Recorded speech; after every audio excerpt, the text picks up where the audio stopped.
This chapter is one of the most difficult chapter of JEE Mains Physics syllabus. Hello students, this is your friend Sumit and today we are going to discuss topic 9 of the series, that is system of particles and rotational motion. As I mentioned, this is one of the most difficult chapter, but if you see what NTA is asking from this is very simple. So very simple things are asked from a topic which is very difficult. Therefore, it gives you an advantage. When most of the students will skip this topic, what you can do is prepare this up to the level NT is asking the questions. And if you do that, you can crack any questions from this particular topic. Many of the topics which seems to be very difficult, like moment of inertia is there. This is very simple topic, but questions are asked. And many topics which seems to be very difficult, like rolling motion is there, angular momentum is there, rotating motion about fixed axis is there. All those things I'm going to discuss in a detailed and very simple way. I'll show you what NG is asking and up to which level you need to prepare. We'll solve many of the questions together, and with that I'll give you a very good set of questions for your practice, and you can access that from the link that is given in the description box. So if you click that link, it'll go to PW app, and as you know, by taking help of PW app, many of the students are getting top AIRs. One of the students also got AIR 3 in JEE Advanced 2025. Therefore, don't miss that. You'll get the notes and the practice sheet from there. Okay, when you click that, you'll go to the app. There you can access these both things. You can practice those questions after completely watching this video. Okay, so if you completed this video, make sure you comment completed and go to the link. Okay, and if you ask me, sir, how many questions are asked from this particular topic, I'll say up to 2 questions we can expect in JEE Mains 2026. Okay, so let us begin our discussion. So we'll be covering all the details of this chapter. Okay, I have mentioned some major topics: center of mass, the concept of the rigid body, torque, equilibrium, toppling, moment of inertia, and then the rotational motion about fixed axis, rolling motion, angular momentum. I have mentioned few of the major topics. Now, here, as I have already mentioned, that moment of inertia is very frequently asked in mains, and center of mass things also. But more than that, moment of inertia is asked. So if, let us take, you are not able to understand any subtopic, that is not a big issue, provided you understand moment of inertia. Okay, how to use parallel axis theorem, how to use perpendicular axis theorem, okay, how to find moment of inertia of particles or for uniform body, all those things need to be understood very nicely. Okay, so let us begin with the concept of center of mass. Now, if I ask you, let us take a particle is thrown, projected at a certain angle with the horizontal, how it will move? You will say, sir, it will move in a parabolic shape, we know. But suppose if I throw a stick or a bottle, so how the bottle will move? Now, in the bottle, if you see, let us take here we are having a bottle, the trajectory of different points on the bottle will be different. They will not be moving in parabolic path. Okay, different points trajectory would be different. Okay, let us take you threw a ball like this, the bottle like this. Okay, the bottle is rotating also, so trajectory will be different. But one particular point that will have exactly the parabolic trajectory, and that point is center of mass. So center of mass of body is an imaginary point which is defined as a point at which the whole mass of the body is supposed to be concentrated in order to study the motion of the body due to external force. So if you say a body is there, you are applying some force, acceleration. Now if particle is there, acceleration is force by mass. But if a body is there, different points will have different acceleration, but one point, that is center of mass, will have acceleration F by m. Okay, so let us take, we are having a rod like this. I'm applying a force here, F. So, is it possible that all the points will have the acceleration F by m if the mass of this rod is m? No, that is not possible. It would be moving somewhat like this. Okay, because the force is at this end. Okay, this end will turn more. So it will move somewhat like this at this particular instant. But the point is, the center of mass if I write the acceleration of center of mass, that will be F by m. Okay, so that is a center of mass. This is, I'll say, the special feature of center of mass. So you can consider like the body is just like a particle, the force F is acting on it. Okay, the acceleration of that particle will be F by m.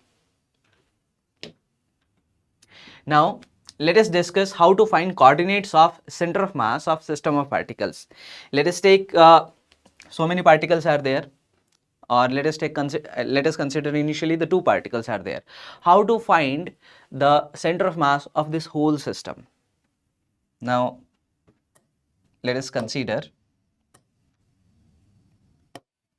this is my x-axis, this is my y-axis.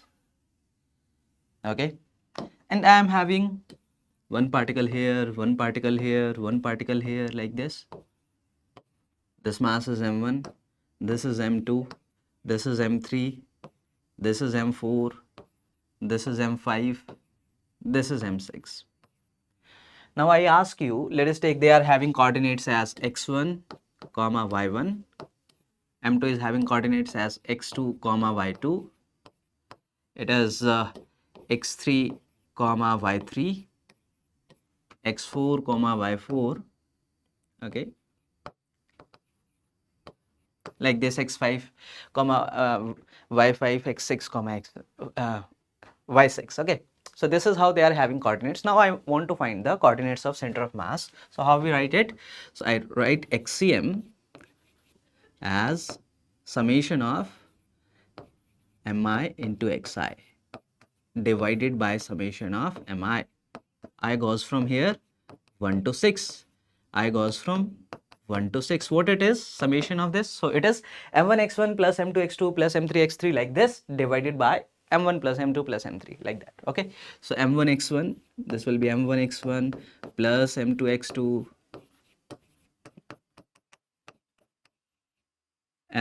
here we are having 6, so m6 x6 divided by m1 plus m2 till m6. Similarly, I'll say YCM will also be like this, summation of mi yi divided by summation of mi. I goes from 1 to 6. I goes from 1 to 6. Okay, so similarly, I'll open here. So this is m1 y1, m2 y2. It will continue till m6 y6 divided by m1 plus m2 till m6. If let us take ZCM is also there, Z coordinate is also there, so you can write similar way for Z also. Okay, so it will become m1 z1 plus m2 z2 plus m3 z3, like this, till m6 z6 divided by m1 plus m2 plus m3, like that. Okay, or in one go only you can write everything. Like if I draw the position vectors, let's say this is my position vector r1 and this is my position vector r2. Okay, how will I write r1? r1 I'll write as x1 I cap plus y1 j cap, like that. Okay, so similarly r3, r4, r5, r6, and directly I can write rcm as m1 r1 or summation terms if I write. So this is summation of mi divided by summation of mi. Okay, so you can write this as m1 r1 vector plus m2 r2 vector until m6 r6 divided by m1 plus m2 plus, like this. Okay, and from here you can say, like, if there are two masses, two equal masses are there, where the center of mass will be in between the two. Okay, and if one mass is heavier, the center of mass will be near to the heavier mass, isn't it? Because it is m into r product. Okay, so if a particular mass is heavier, the center of mass will be near to that heavier particle. Getting it? So third coordinate is there. So if you want third coordinate also, you can write it, or directly only you can write. So from here you'll directly get the vector. Okay, so here your RCM vector will come xcm I cap plus ycm j cap plus zcm k cap, like that. Let us do some questions on this. In mains, questions are asked from this particular formula. Okay, so 3 particles of mass is 10 kg, 1.5 kg, and this is okay. This is not 10 kg. This is 1 kg. This is 1 kg. Okay, 2.5 kg are placed at the corners of a right angle triangle. Okay, the 4 centimeter, 3 centimeter, 5 centimeter, the sides are given to us. Yeah, the center of mass of the system is at a point where the center of mass is. Now see, from where it is asking. It is asking above 1 kg mass, below 1 kg mass, like that. Okay, yeah, 0.6 centimeter right and 2 centimeter above 1 kg mass. So with respect to 1 kg mass, I have to find. Let us take this as my origin. So this point is 0, 0. So what is this point then? This will become 3, 0. What is this point then? This will become 0, 4. X is 0, y is 4. Okay, clear? And now I can write xcm and ycm. So let us write xcm. So I'm taking this 1, this 2, this as 3. So m1 is 1, x1 is 0. So 1 into 0 plus. Next, m2 is 1.5, x2 is 3. 1.5 into 3 is 4.5. 4.5. Then m3, x3, 2.5 into x3 is 0. So 2.5 into 0. I'm writing everything clearly so that you understand what I am saying. Divided by m1, 1 plus m2, 1.5 plus 2.5. So 1 plus 1.5 plus 2.5. What is this total mass? So this is 4 plus 1, 5, and in the numerator we are having 4.5. So this is 0.9. And I considered the distance in centimeters, so it will be 0.9 centimeter. So xcm I got as 0.9 centimeter. Now let us do the same thing for ycm. So if I write ycm, so I'll say m1 y1, m1 y1, 1 into 0, 1 into 0 plus m2 y2, m2 1.5 into y2 is 0, 1.5 into 0 plus m3 y3, m3 is 2.5, y3 is 4. So 2.5 into 4 into 4 divided by m1 plus m2 plus m3, that is 1 plus 2.5 plus 1.5. What is that? That is 5. So we got here, this is 10 by 5, which is 2, and the answer is in centimeter. So xcm is 0.9. It means it is towards the right, 0.9 towards the right, and ycm is 2 and 2 centimeter above. So 0.9 right and 2 centimeter above 1 kg mass. Getting it? So sometimes a square is given, 4 particles are kept on the corners of the square, find the coordinates of center of mass. Or you can say these kind of shapes are only given, or maybe different coordinates can be given to the points. Accordingly you can find, doing the same thing. Now, two bodies of mass 1 kg and 3 kg have position vectors as this and this. The position vector of center of mass is. So what is the formula? Directly we'll say RCM is m1 r1, two masses are there, plus m2 r2 divided by m1 plus m2.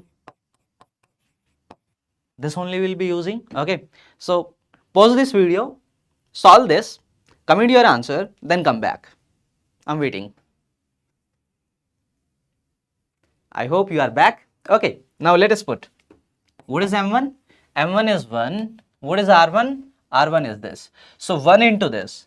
So 1 into I cap plus 2j cap, I cap plus 2j cap plus k cap plus m2 into r2. m2 is 3. So 3 into r2 is this. That is minus 3 I cap minus 2j cap plus k cap. So minus 3 I cap minus 2j cap and then plus k cap divided by m1 plus m2 is 4. Now, what will be x? So this is 1 and this is 3 into 3, 9. So 1 minus 9 is minus 8. Minus 8 by 4 is minus 2. So minus 2 I cap for y.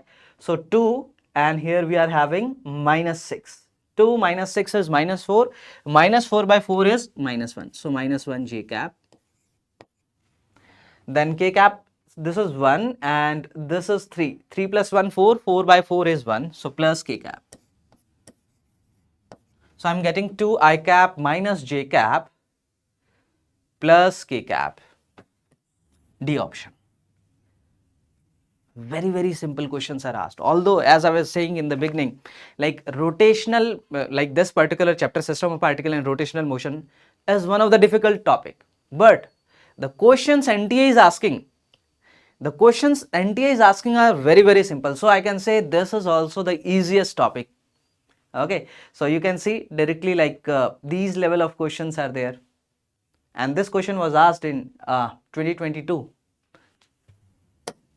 Now, coordinates of center of mass for a rigid body. Now for particles we are able to write. So let us take a rigid body is there. This is my x-axis, this is my y-axis, and let us take, we are having z-axis like this. So how will you find the coordinates? You will say, sir, we will consider one of the point. Let us take this mass is m1. Okay, its coordinates or you can say its position vector from here in terms of position vector if I write. So let us take this as r1. So we will do m1 r1 plus similarly m2 another particle m2 r2, and we will sum it for the whole body. Continuous summation means integration. It means we have to integrate here.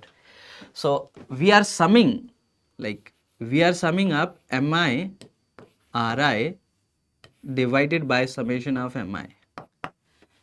Now we are doing it continuously, so we will use integration. So what it will become? Integration of, I am considering a small mass there dm, its position vector is r, okay, r into dm divided by integration of dm. Like this, integration of dm is total mass only, so this will become integration of r dm divided by the total mass. This becomes my position vector rcm. Okay, so here I am saying that my rcm is what? Integration of r dm divided by total mass. And if I write this separately for x coordinate, for y coordinate and z coordinate, so I can say xcm is integration of x dm divided by m. My ycm is integration of y dm divided by m, and my zcm is equals to integration of z dm divided by m. This is how we can find the coordinates of center of mass for a rigid body. But if that rigid body is uniform, the center of mass will be at the center of it. Let us take a, you can say a disc is there. Where will be the center of mass? At the center of the disc. A cube is there. Uniform cube is there. Where the center of mass will be? At the center of the cube. If let us take equilateral triangle is there. Center of mass will be the center. Okay, we can say let us take for sphere. If a sphere is there, center of mass will be at the center. Shell is there, center of mass will be at the center. So if I can say if it is a uniform body, the center of mass is the geometrical center. Okay, so for uniform bodies,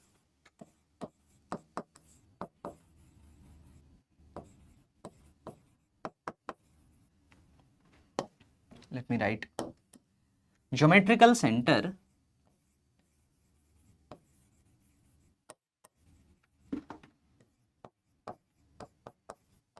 is the center of mass.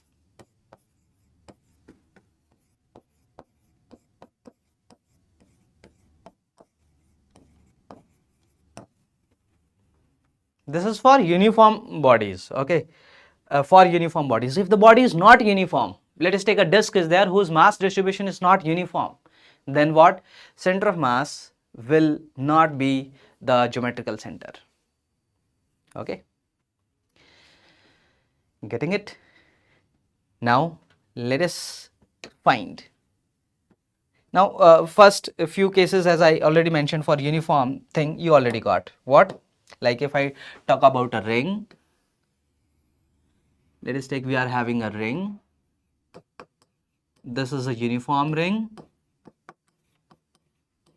Where the center of mass will be? Center of mass will be at the center of this uniform ring. So I will say my center of mass is this, the center. This is my center of mass, writing it as Cm. If a disk is there, center of mass will be the center. Again,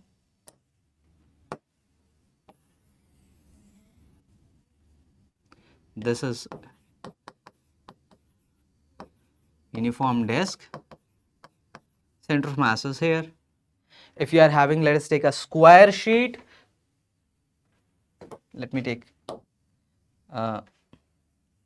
some different shapes. If I am having a square sheet, let us take like this,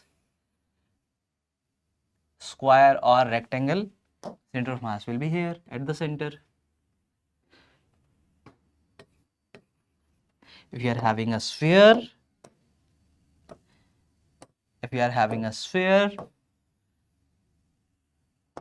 this is my sphere, center of mass is at the center. These all I am considering uniform shapes only.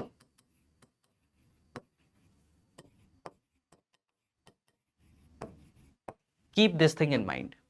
So if uniform shapes are there, the center of mass is the geometrical center. I hope that point is clear to you.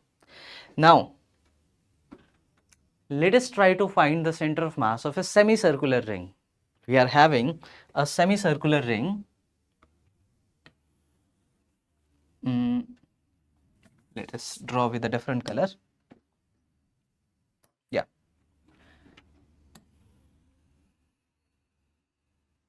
This is a semicircular ring. Okay. And you have to find the center of mass of this. Let me write with some light color, maybe this. Okay. So center of mass of uniform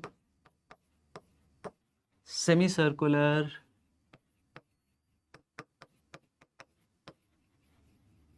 ring. Now to find it, I need to do the derivation, the integration. But in exam, you need not do. You just remember the standard results. Few of the standard results I'll tell you. So just remember them. Okay. Nothing here and there will be asked. So I'm considering here my x-axis and y-axis as this is my x-axis and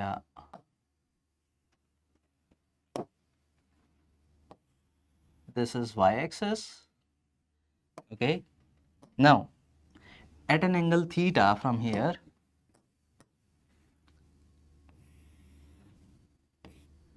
I'm taking a small arc which is subtending an angle d theta. This angle is d theta. Okay, so this is my small arc. I know the coordinates of that small arc. Okay, and then I'll write my dm there. I write my x and y there, and I'll integrate whole to find my xcm and ycm. Like that I'm going to do. But one thing you can say, from symmetricity you can see, like my xcm is going to be 0. Why so? Whatever mass is there on the negative side of the x-axis, same mass and with the same distribution is there on the positive side of the x-axis. So just by seeing the symmetricity, I can say xcm is going to be 0 here. Okay, so I can directly say xcm is 0. Just find ycm. Now if I ask you what are the coordinates of this, let us take radius is r. So you will say coordinates, different color. The x coordinate, that is this length, how much that will be? R cos theta. And the y coordinate, that is this length, this will be r into sine theta. This right angle triangle, I hope you are able to visualize. Okay, this is my right angle triangle. R sine theta, R cos theta, I got my x and y. So if I write YCM here, I will say YCM is equals to integration of y into dm divided by the total mass.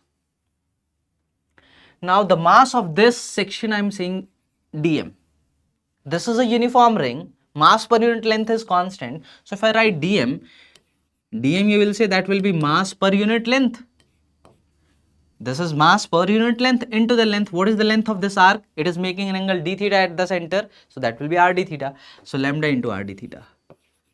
What is mass per unit length? You will say mass per unit length is total mass divided by total length. What is the total length? Pi r.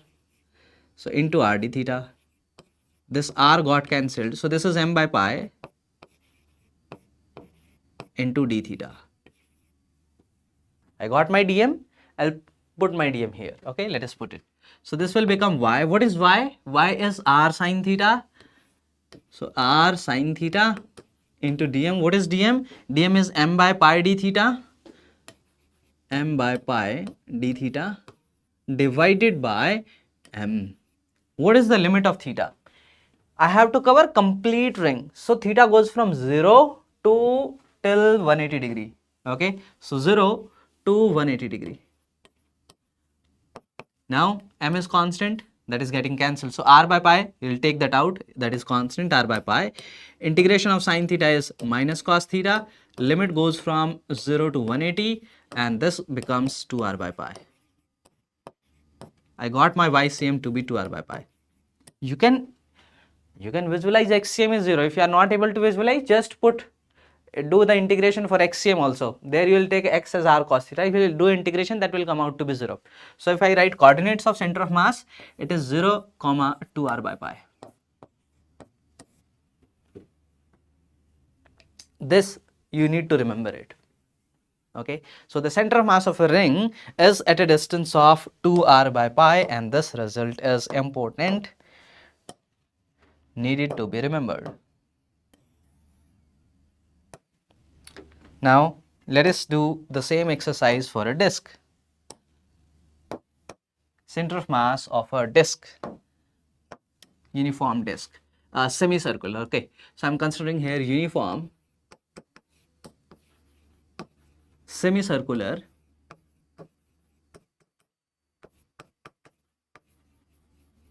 disk.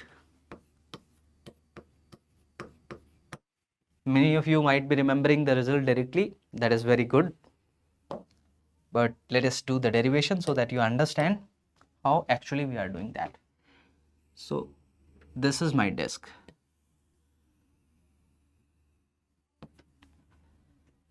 The mass is distributed in the area of the disk. Okay, mass is distributed in the area of the disk. And let us consider again my y-axis and x-axis with a different color. Okay, so let us take, this is my x-axis and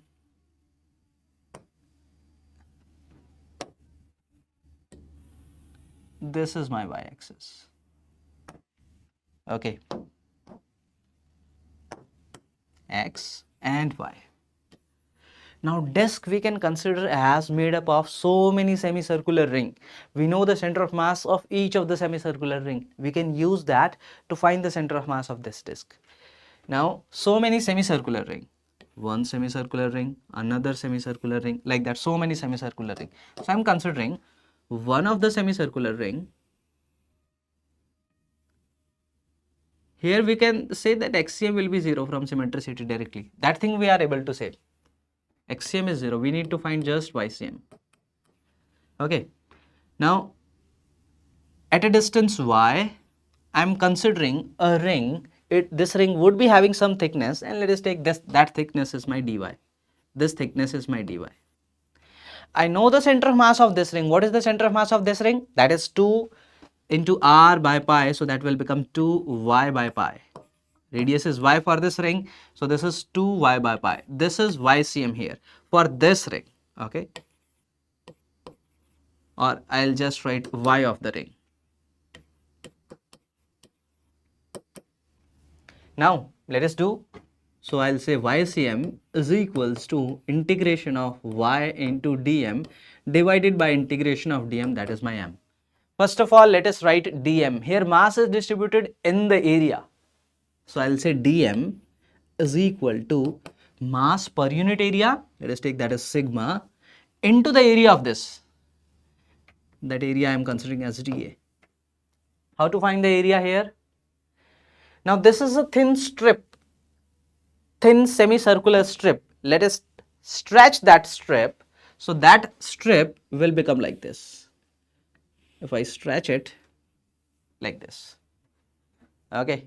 Now it become a rectangle whose one side is dy and the another side is the circumference of this semicircular ring, that is pi into y. So my dA is pi into y into dy. Okay. Now what is sigma? Sigma is mass per unit area. Mass I'm considering as m. Area of this ring is pi into radius square. Total mass divided by total area. This becomes my mass per unit area. Into area is pi y dy. Pi y dy. Pi got cancelled here. So this becomes m by r square into y dy. Now we need to put this dm here. Let us do that. So YCM is equal to integration of y. What was y? Y of the ring, 2y by pi. So 2y by pi. Okay, here you need to consider, if you have considered a small shape, here you need to consider the center of mass of that particular small shape. Not just put here y. You'll get wrong answer. Okay, so y of the ring, that is 2y by pi. Okay, so I can here write as y ring, this is 2y by pi into dm. Dm is m by r square into y dy. Okay, divided by m. M is constant, that is getting cancelled. Okay, and 2 by pi r square, that is constant, that will come out 2 by pi into r square, and you'll get y square. Here you'll get everything is fine. Okay, y into dy. I hope everything is fine. I did a mistake there. What was that? When I was considering the area, what is the area of this disk? Area of the disk is pi r square by 2, not pi r square. Pi r square is for complete sheet. Okay, so this is pi r square by 2. So by 2 means 2 will come here. So 2 will come here. So into 2, I'll say here into 2. Okay, it will become 4 here. This will be 4. Proper? Yeah, 4 by pi r square is constant, integration of y square dy. What is the limit of y? Y goes from 0 to r. Now y square integration is y cube by 3. So this will become 4r by 3 pi. When we put the limits, it becomes 4r by 3 pi. So this is my YCM. XCM is 0. So I'll write the coordinates of center of mass as 0, 4r by 3 pi. Okay. So we got the center of mass for a semicircular disc. Now let us find for semicircular, not semicircular, let us do that for a shell. Okay, hemispherical shell. Now I am not going to do integration for that, I will just tell you how to do. You can do in your free time, and if you can just remember the result, that is also fine. So for, if I write for hemispherical shell,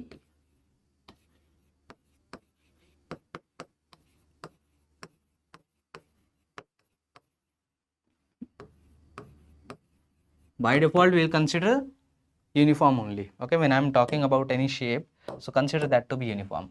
So for hemispherical shell,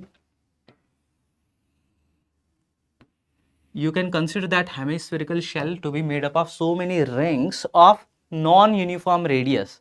Okay, so one ring, then over another ring, so the radius is decreasing as we are going from bottom to top. Okay, and you know the center of mass of that particular ring will be at the center of that, and accordingly you can find YCM. And if you find here YCM, that come out to be at a distance of r by 2 from the base.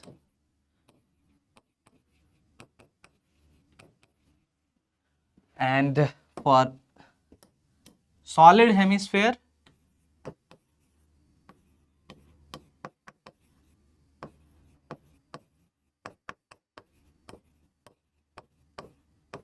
so for solid hemisphere, if we find, that will come out to be 3r by 8.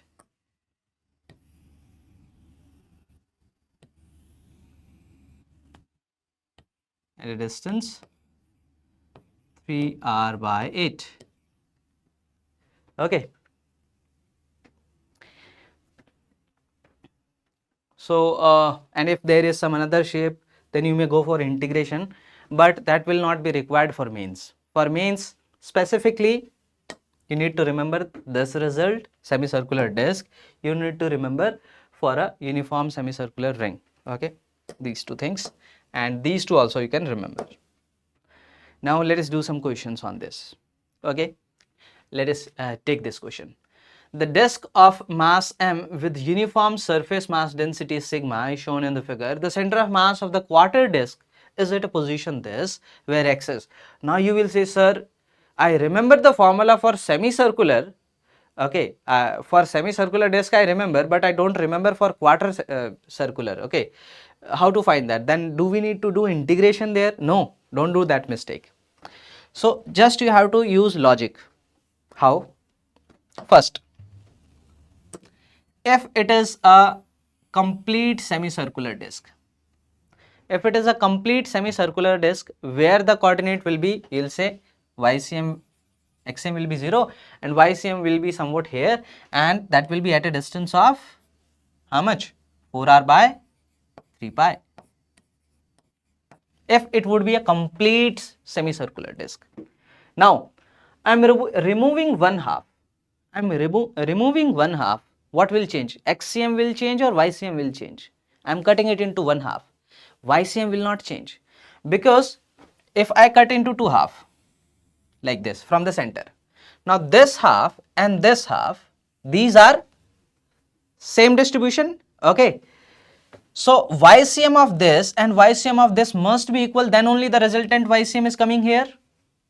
The height of center of mass of this and height of center of mass of this particular must be equal, then only the resultant center of mass will be here, because the mass is same, the distribution is same, the y coordinates are same for same distribution. Okay, so I can say that YCM will be 4r by 3 pi only.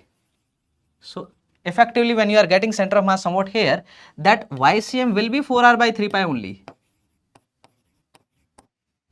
Use the same logic for XCM as well. You can make your disk like this and you will say XCM will not change, and that will also be 4r by 3 pi.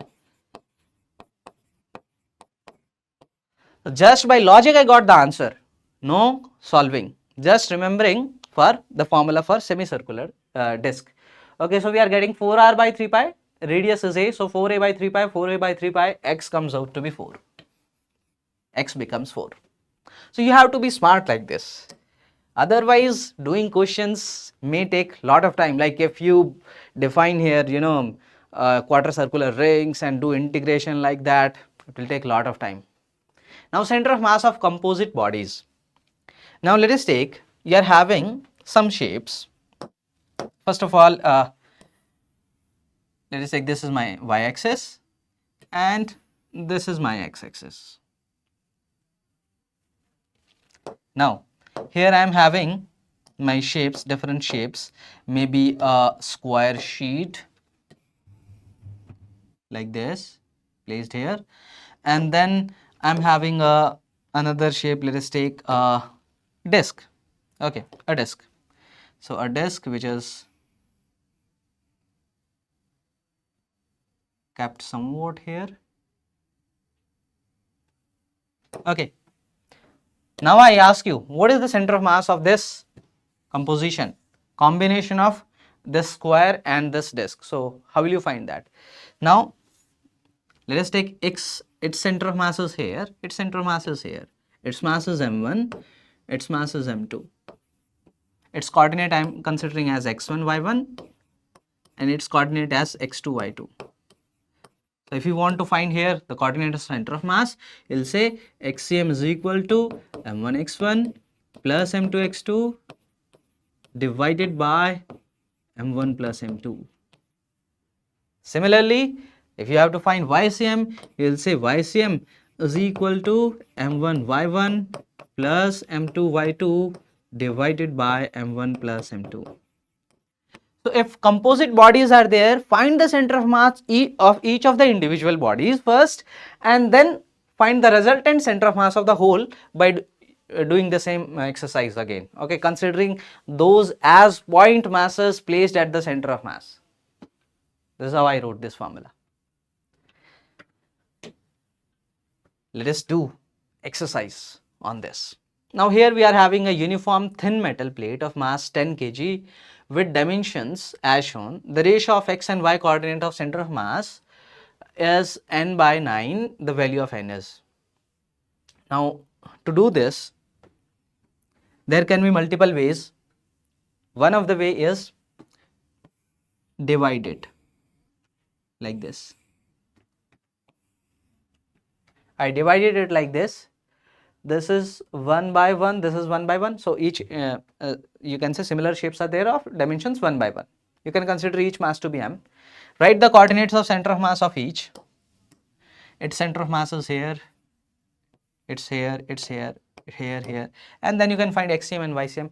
Or what you can do is,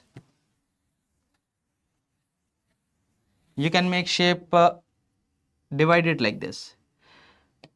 This is one rectangle, its center of mass is at its center. This is one square, here center of mass, another here center of mass, and then you can find. Okay, that is method 2. Now first I will ask you to solve using the method 2. Okay, so let us do that. This area is 1 into 1, so I am considering this mass to be m. So this is 1 into 1, this is m. This is 3 into 1, this is 3m. That is clear? Now, coordinates of this is 1 and then 0.5. So, and x will be just 0.5, half of this. So, 0.5 comma 1.5. Is it visible to you? I hope that is visible. So this I wrote as 0.5 comma 1.5.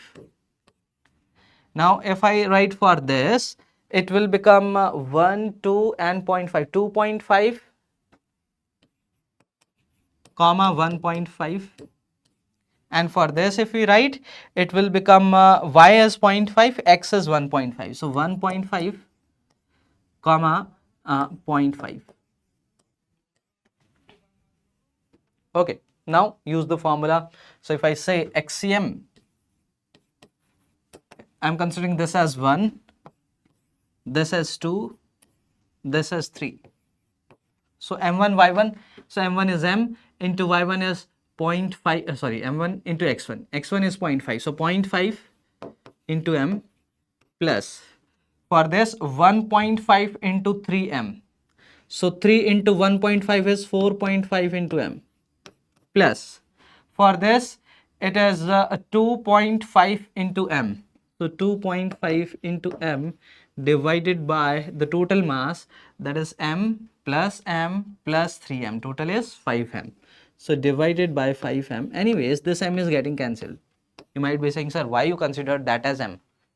That is variable I considered. Anyway, that is getting cancelled. So what it is? So this will become 5 plus 2.5, that is 7.5 by 5. Now YCM, same exercise. What?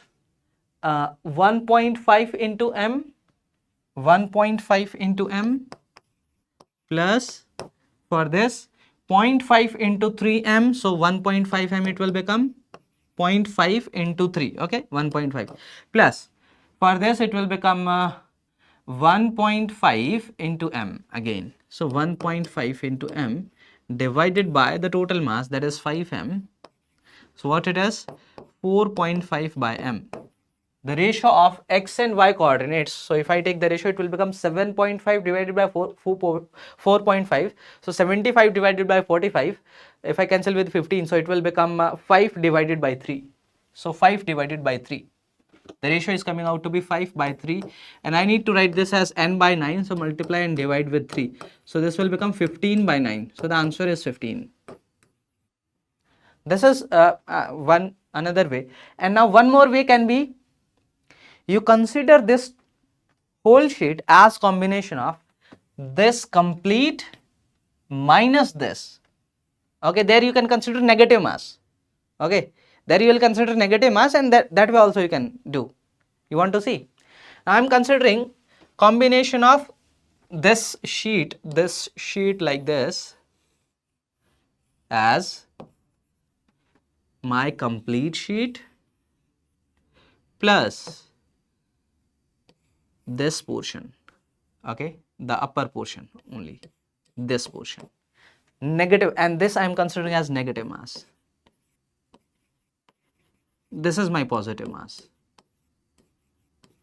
Although negative mass is nothing, but here you can say it will give you the same mathematical calculations. So for complete, how much is the area? That is my this is 3, this is 2, 3 into 2, 6.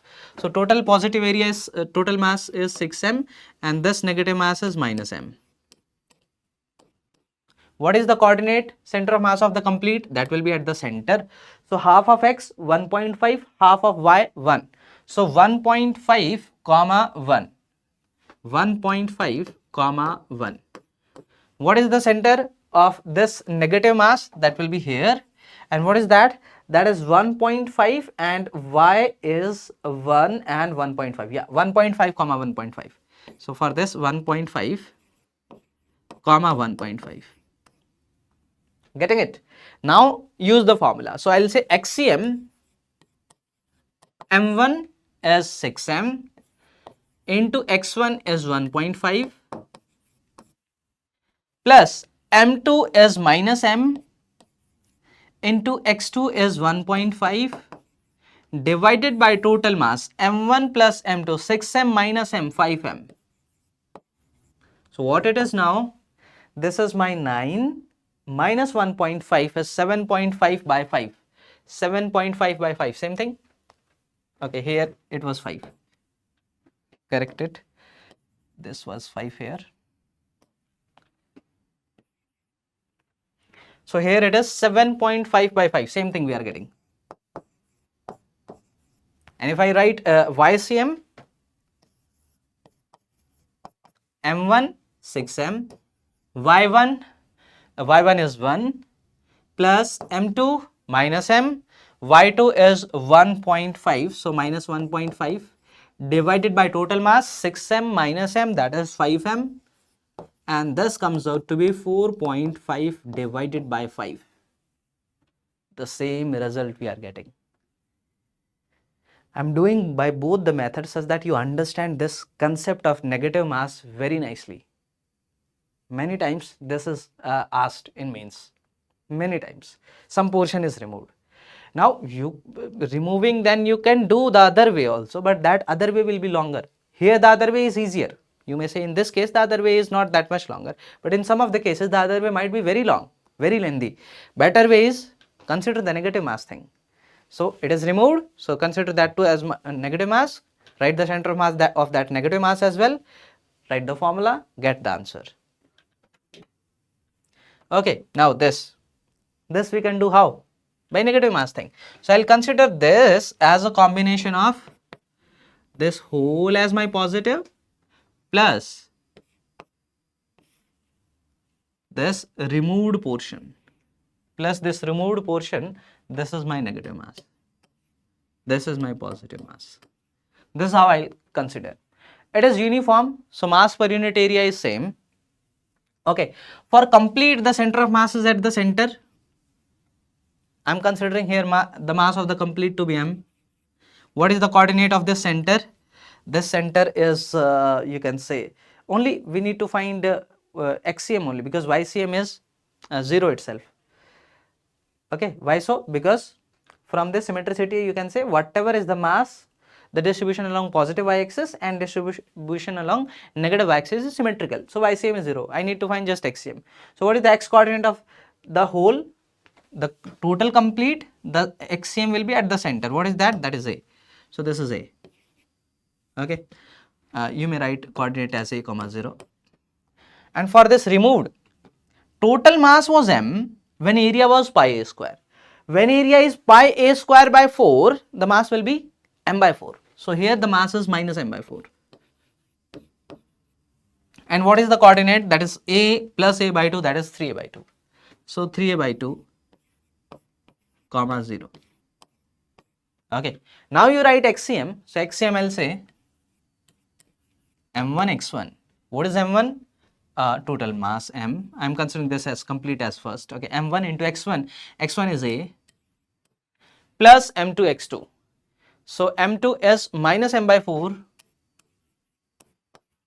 What is X2? X2 is 3A by 2. So 3A by 2. 3A divided by 2. Divided by M1 plus M2, M minus M by 4. Now what it is? 1 minus 3 by 8. 3 by 8 it is? Yeah. So 1 minus 3 by 8 is 5 by 8. So 5 by 8 divided by 1 minus 3 by 4. 1 by 4 is 3 by 4. So 3 by 4. A will be there. Okay. So 2. So this comes out to be 5A by 6. 5A by 6. Yeah. What we need? The x coordinate is 5A by 6. 5A by 6 means somewhat here. This is my center of mass. This distance is 5A by 6. With respect to point O, okay, yeah, the centroid of the remaining circular portion with respect to point O will be, that is 5A by 6A. This particular question is multiple times asked in mains. Many things are multiple times asked actually. Okay, so multiple times asked in mains. Now the conditions, let us take in 2026 a question comes where complete ring is complete disk is there and A by 4 radius is removed. Then you need to find the coordinate of center of mass. Some change can come, or move it like this along the y-axis, okay, the removed portion, or move the removed portion along the negative y-axis. So some changes like this can be asked. Then you can do the same exercise again. Now let us discuss about center of gravity and what is the difference between center of mass and center of gravity. Now center of mass, we understood that it is a hypothetical point and where we can consider the entire mass to be at that point and total force is acting at that, and accordingly we can analyze the motion. Now center of gravity is, let us take a uniform body is there. Now different point masses you can consider on this body, and on each of the point mass there will be force due to gravity. Let us take this as M1, so this is M1G, M2G, M3G, M5G, like this. There is one particular point, effectively I can show the total force due to gravity, and that is, let us take this point and this is my mg. This point, and here I am showing that this is my mg force acting like this. So if a uniform body is there like this, I need to find the force due to gravity where I'll show. Now till now you just like a block was there and just show mg like this. There we need not think so much. But if a uniform body is like this, where we should show the force mg? At the center of gravity of this, at this point. Let's take this as center of gravity, and here we will say this is my mg, and this we call as center of gravity.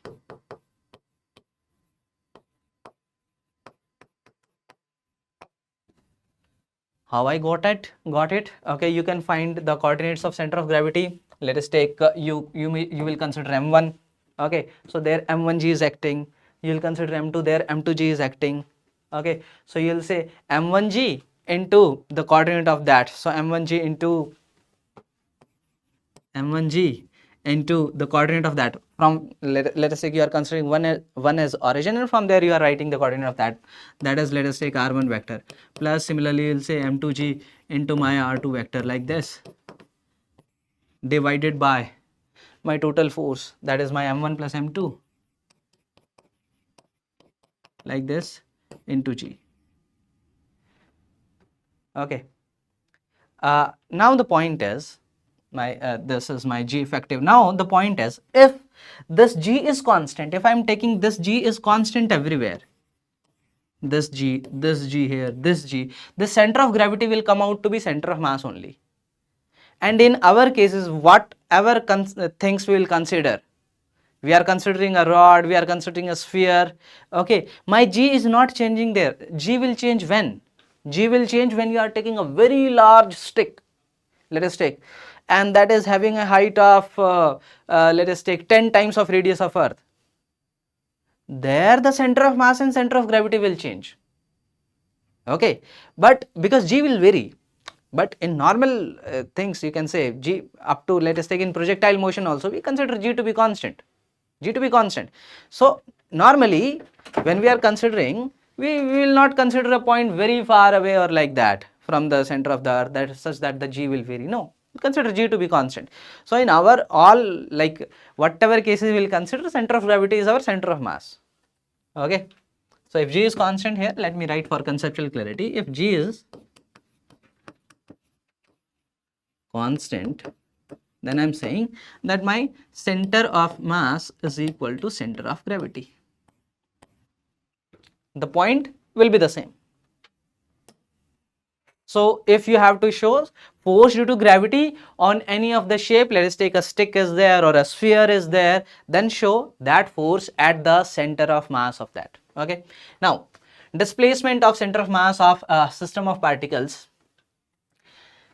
We discussed that the position of center of mass is m1 r1 plus m2 r2 plus m3 r3, like that, divided by m1 plus m2 plus m3, like that. Let us take, you got the position of center of mass using this. Now I moved some of the particles, let us take by delta r1 delta r2, like that, and now I ask you, what is the change in the position of center of mass? How much is the displacement of the center of mass? So using the same logic, you will say that the displacement of center of mass will be equal to m1 into the displacement of first plus m2 into the displacement of second plus m3 into the displacement of third, like this, and this will give you the total displacement of center of mass. I am considering till n, like that.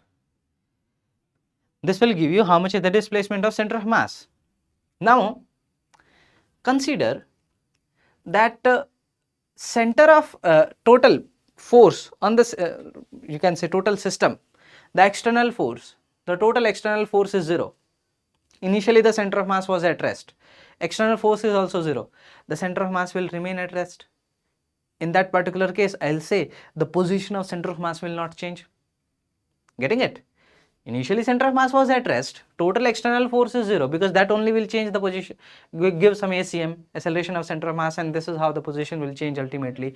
But if total external force is 0, center of mass was at rest, the position of center of mass will not change, that will remain the same. Questions. In a system, two particles of masses m1, that is 3 kg, m2 2 kg, are placed at a certain distance from each other. The particle of mass m1 is moved towards the center of mass through a distance of 2 centimeter. Okay, m1 we moved towards center of mass by a distance of 2 centimeter.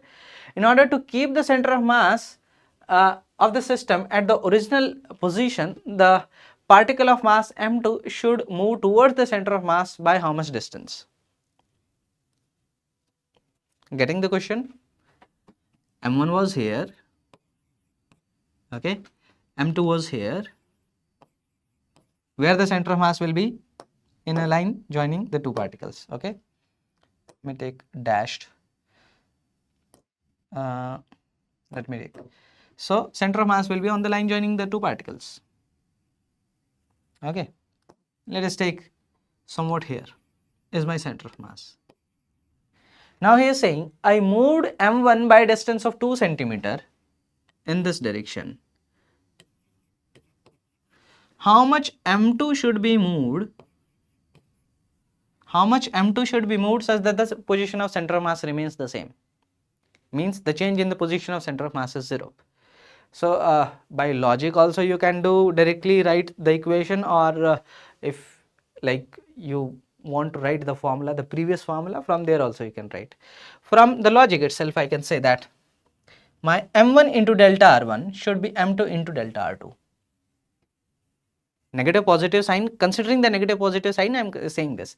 Otherwise I can say that my delta RCM is equals to m1 delta r1 plus m2 delta r2 divided by m1 plus m2.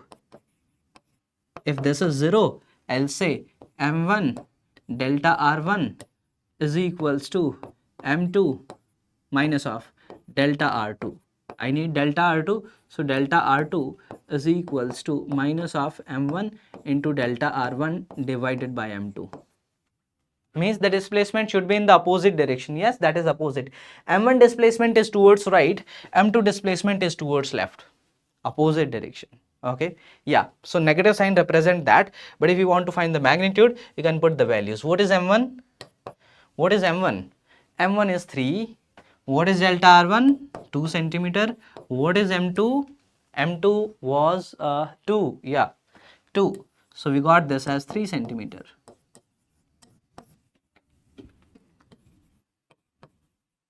Getting it? Okay. Now when I am discussing these things, if you have some doubts in any of the thing, okay, let us take you missed some point, so you may put that thing in the comments, we will respond to that. Now motion of center of mass, we discussed the position of center of mass RCM to be equal to m1 into r1 plus m2 into r2. Let us take n particles are there like this, divided by m1 plus m2 till mn. What if we differentiate this equation? Differentiate it, this will become d RCM divided by dt. With respect to time we are differentiating. Okay, this m1 plus m2 plus mn, this whole is constant. Okay, m1 is constant, m1 will come out. R1 differentiation, d by dt of r1 plus m2 is constant, that will come out, d by dt of r2 till mn d by dt of Rn divided by m1 plus m2 plus till mn. And what is the RCM by dt, rate of change of position of center of mass? That is velocity of center of mass. So we'll write VCM there. So this becomes my VCM. Should I write with different color? Okay. This is my VCM. This is my VCM. So VCM is equals to m1 into what is dr1 by dt, rate of change of position of first particle, that is the velocity of the first particle. So v1 plus m2 v2 till mn vn divided by m1 plus m2 till mn. Be careful to consider the directions. I have mentioned arrows specifically here. Okay, so consider the directions properly. Sometimes you are finding the velocity of center of mass and you forgot to consider that one of the velocity was in the negative direction. So answer will be wrong. Now if I differentiate this equation again, I'll get acceleration of center of mass. So my acceleration of center of mass will become m1 into a1 plus m2 into a2 till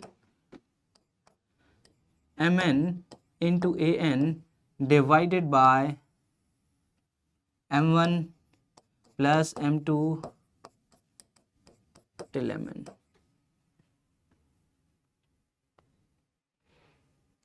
Okay, Now what is this m1 into a1? That is force on the first particle. m2 into a2, force on the second particle.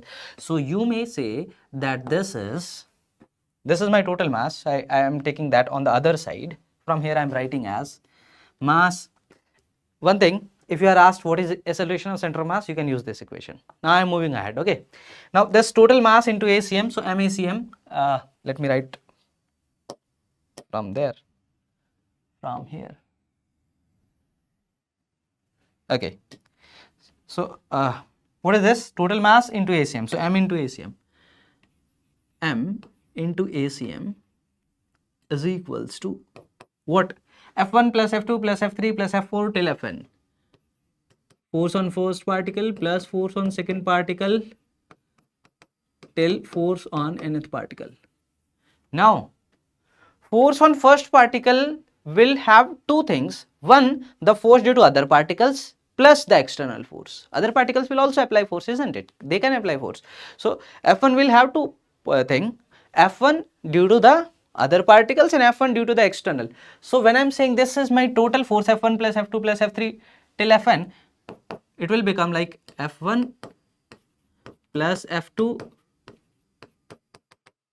till Fn, the internal ones,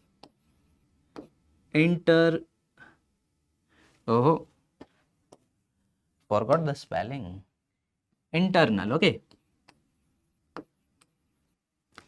This is the internal forces plus F1 plus F2 till Fn, the external. Now, the interesting thing to note from here is the sum of internal forces will be 0. If F1 is applying force on F2, F2 will apply equal and opposite force on F1, isn't it? That is third law. F1 will apply some force on F2, F2 will apply the same equal and opposite force on F1. So when you will add the internal forces, the resultant will come out to be 0. That is the important thing here, that this resultant is 0. So I can say that ACM comes out to be the total external force divided by the total mass. Acceleration of center of mass is total external force divided by total mass. Don't consider the internal forces. I can give you an example here. Let us take two blocks are connected with a spring. Force is acting on one of the block. I ask you, what is the acceleration of center of mass? You may say spring force is also there. How to consider that? Spring force is internal force. Whatever spring force is on the one block, the same equal and opposite is on the other block. Total will get cancelled. So just see the total force divided by total mass, that will become your acceleration of center of mass there. Okay. Now, conservation of linear momentum of system of particles. Now, if my, let us take external force is 0. If my external force, total external force is 0, what will happen? If this is 0, you will say ACM is equals to 0. You will say from here that acceleration of center of mass is equals to 0. If acceleration of center of mass is 0, from here you will say, sir, VCM has to be constant, isn't it? Because ACM is dVCM by dt. If differentiation is 0, VCM has to be constant. Differentiation of constant is 0. You understand that? So VCM is equals to constant. What is VCM? VCM is equals to M1 V1 plus M2 V2 till Mn Vn divided by M1 plus M2 till Mn. This is constant. If this is constant, this thing is anyways a constant, isn't it? Let me highlight it with a different color. This thing is anyways a constant. It means which one is constant? The numerator has to be a constant. Therefore, I got that the equation of conservation of momentum m1 v1 plus m2 v2 plus m3 v3 till m1 vn, this to be a constant. Okay, is that clear? If external force in a particular direction is 0, momentum in that particular direction will remain conserved, or I'll say constant. This is momentum. What is this?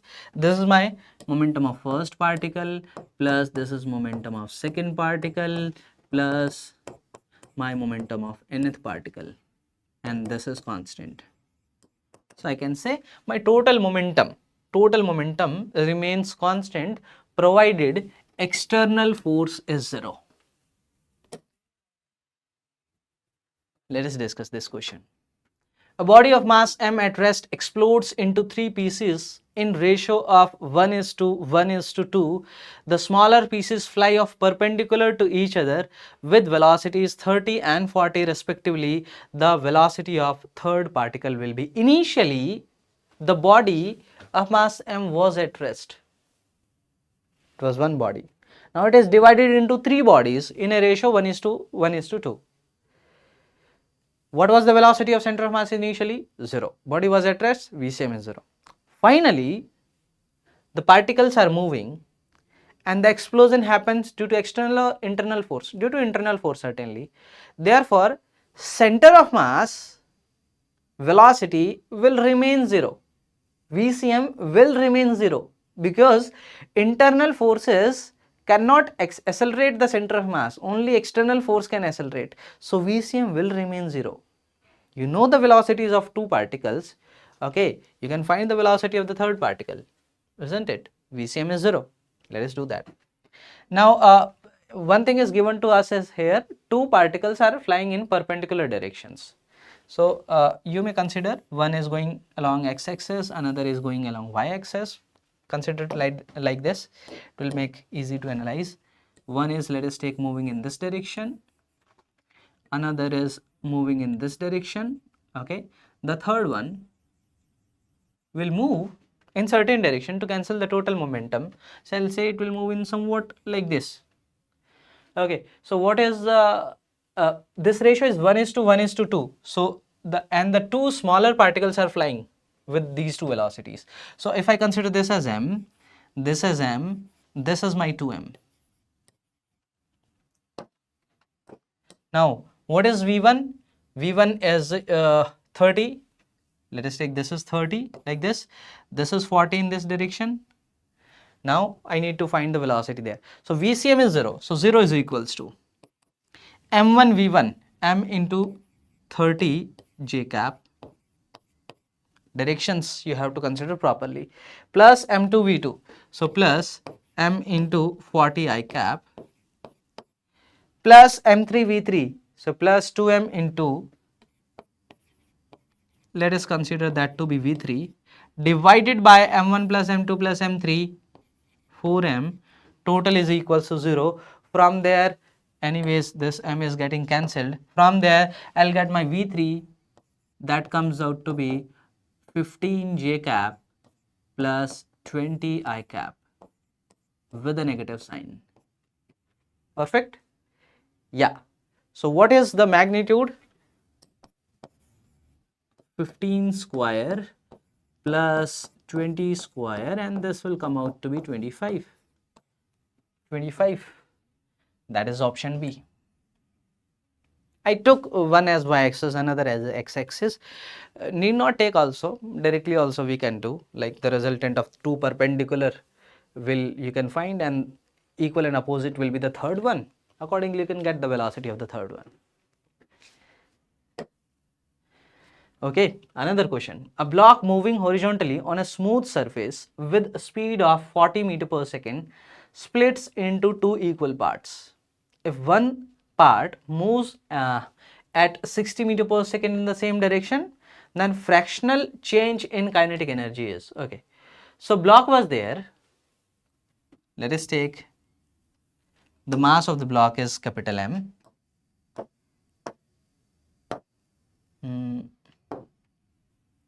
Different color? So consider it like this. It is a dashed one. Let us take solid. So this is my block. It was moving in some direction and then it explodes, or I'll say it is divided into two. Yeah. Speed initial was 40 meter per second. Here mass was M. Okay. Splits into two equal. Equal means mass will be half, M by 2, M by 2. If one of the parts move at 60 meter per second, I don't know, let us consider this is moving at 60 meter per second. Another one is having some velocity v in the same direction, then the fractional change in kinetic energy is, I need to find the initial kinetic energy and final kinetic energy. So now, if I ask you, should the energy be conserved or only the momentum? The momentum will be conserved because external force is not there. Why energy to be conserved? Need not. That is not required. Okay, why energy should be conserved here? Explosion is happening, some energy is released. Okay, so energy may change. Okay, energy may change. Getting it? So energy will not be conserved, momentum will be conserved because external force on the system is zero. So momentum is conserved. I'll say this, if I draw a dashed line here denoting the initial and final. So this is my initial condition, this is my final condition. My initial momentum is m into 40, taking velocity towards the right as positive. Final momentum will be m by 2 into v plus m by 2 into 60. M got cancelled. Okay, and this is 30. 30 will go there, it will become 10, so v comes out to be 20 meter per second. So it is moving with 20 meter per second. Got it? Now find the initial kinetic energy and final kinetic energy. So initial kinetic energy, if I find K initial half into m, that is I'm considering as capital M only, into 40 square. 40 square is 1600, so this is 800 m. Now what is final kinetic energy? Half into m by 2 into 20 square is 400 plus half into m by 2 into 60 square is 3600. Okay, so what it will become? This is 100 m plus this is 900 m. Perfect, it is 900. Yeah. So 900 plus 100, this is 1000 m. Initially it was 800 m, finally it is 1000 m. How much decrease? How much increased? So delta K is 1000 minus 800, that is 200 m. If you ask fractional increase means the increase 200 m divided the initial 800 m. This comes out to be 1 by 4. My x comes out to be 1. Clear? Okay. Now let us discuss gravitational potential energy of system of particles. So if till now we know if a particle is there at a height h from the reference level, my potential energy is mgh. This is how we write. Now if a uniform body is there, so which height you will consider? Because a different section of the body is at different height. So which height you need to consider? So let us take, this is my uniform body, this is my ground, and I ask you what is the potential energy, then you need to consider the height of the center of mass. Here is my center of mass, Okay, we'll consider the height of the center of mass there, and then we will say that my potential energy here becomes m into g into h. You can integrate also, but if you do the integration, you'll get the same thing. Like you consider one point mass, consider it height. Okay, so that potential energy plus consider another point mass, and then this is how you integrate for the complete body. You'll get the height of effective height of the center of mass only. So directly you can say mg into h. So if I ask you, what is the potential energy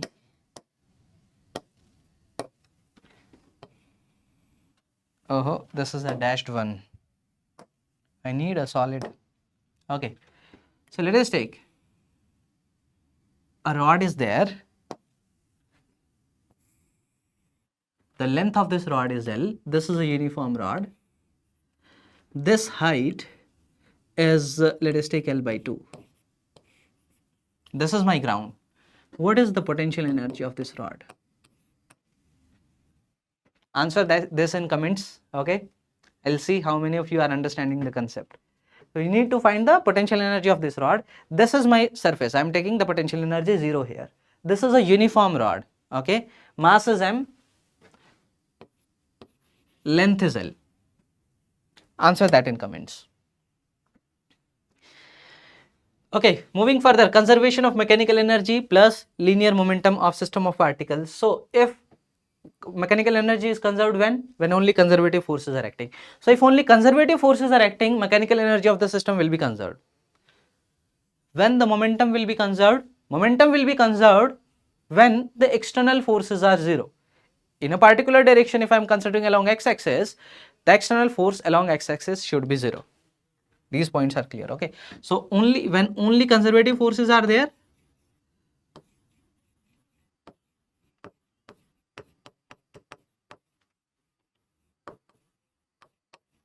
then my total mechanical energy will be conserved.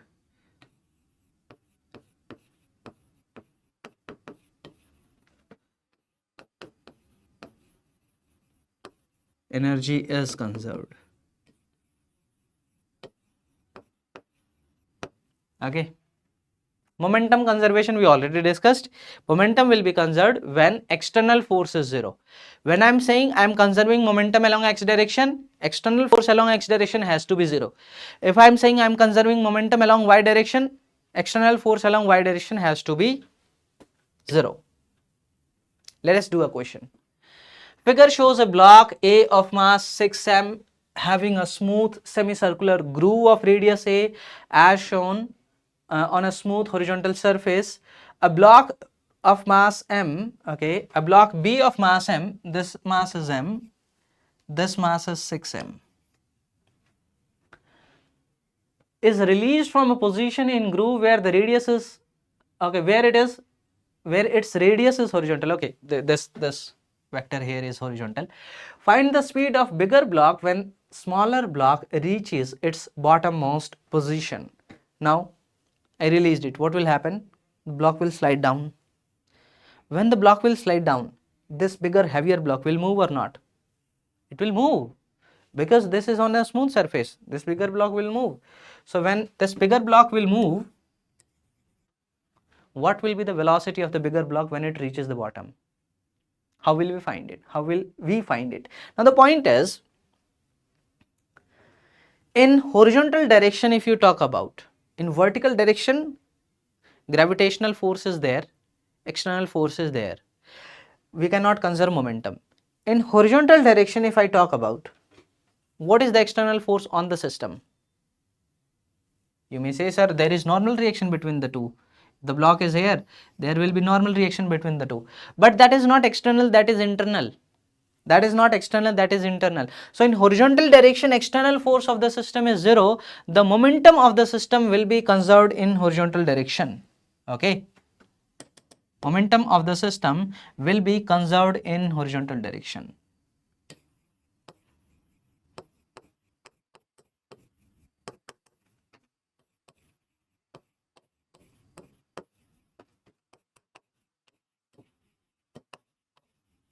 If that is conserved, my horizontal momentum, total horizontal momentum initial along x direction is equals to, this is Pi initial, this will be my total final momentum along x direction, P final, x I should write. What is the initial momentum along x direction initially? Both the blocks were at rest, 0. What is the final momentum? I don't know. Let us find that. Now, finally, I am considering that finally, when this bigger block or the smaller block comes here, okay, smaller block comes here, let us take it as having some velocity towards the right, and I'm considering that to be v1. The bigger block will be having some velocity towards the left, let us take that as v2. I know that will be towards the left because then only it will cancel, therefore I consider left direction. You may take right, negative sign will come. Now total momentum, so m into v1 plus of the right of this bigger block, v2 is towards the left, so minus, mass is 6m, so minus 6m into v2. This relation we got from here, we got relation between m1 and m2, v1 and v2, I got v1 is equals to 6v2. Second thing is conservation of mechanical energy. I can conserve, only gravity is acting on the system, okay, that is a conservative force. So I can say whatever is the total initial mechanical energy, that is equal to my final mechanical energy. Potential energy of only block is decreasing. For this bigger, I can say this semicircular groove, the potential energy is not changing, the groove is on the ground itself, it is not moving in vertical direction. Potential energy only of this block is changing.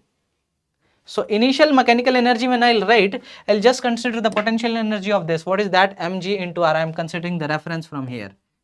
I can consider any level as reference. So Mg into R, initial potential energy, is equals to final potential plus initial kinetic. What is initial kinetic? 0. So I'm not writing that.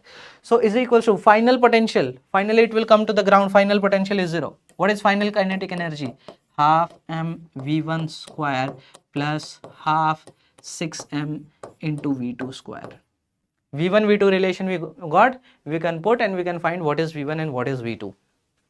Make sure you solve this question and put your answer in the comments. What is v1 and what is v2? Don't forget to do that. Now, rigid body and its general motion. Now, there can be two types of motion, or I'll say three types of motion. One is pure translational motion. A block is there, I'm moving this block like this. Block is rotating? No. So first is only the translational motion. So if I write translational motion,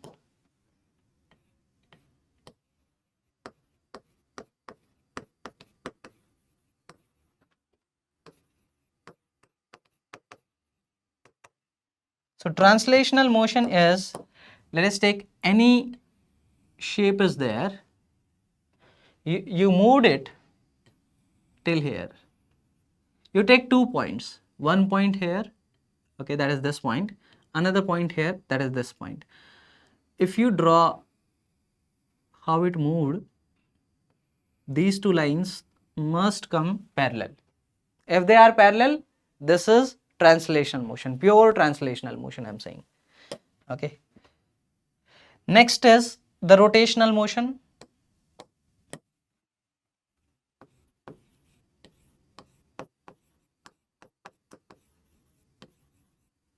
Rotational motion, it is not translating, it is rotating. Take an example of fan, okay.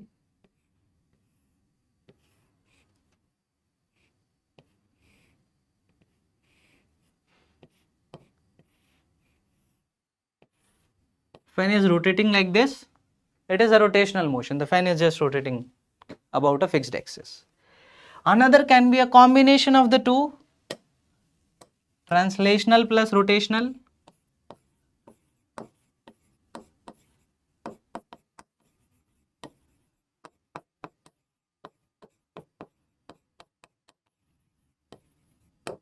It's a combination of the two. take an example of, let us take a sphere, a rolling sphere. A sphere is there which is rolling.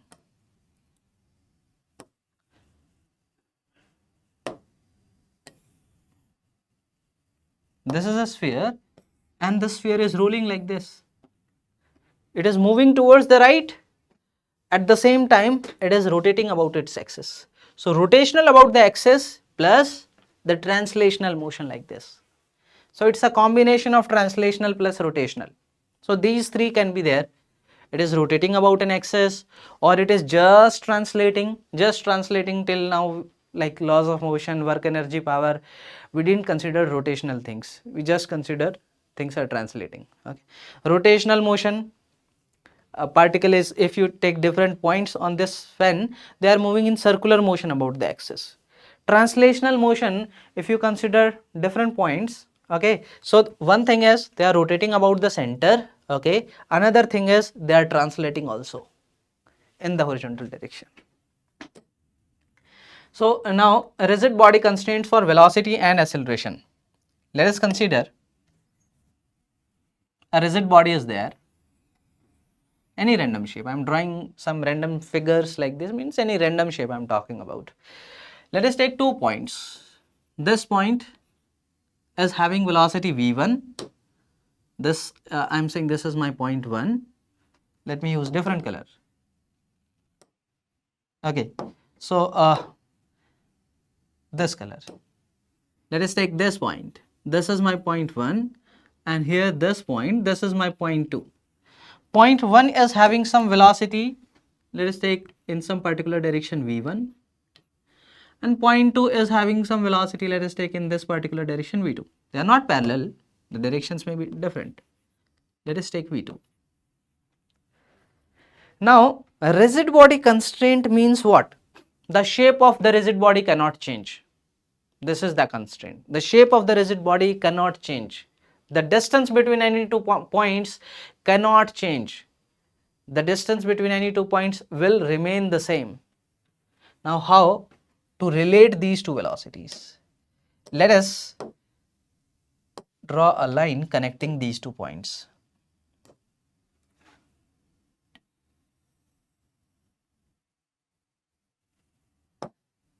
Let us take, this is theta 1, this is theta 2.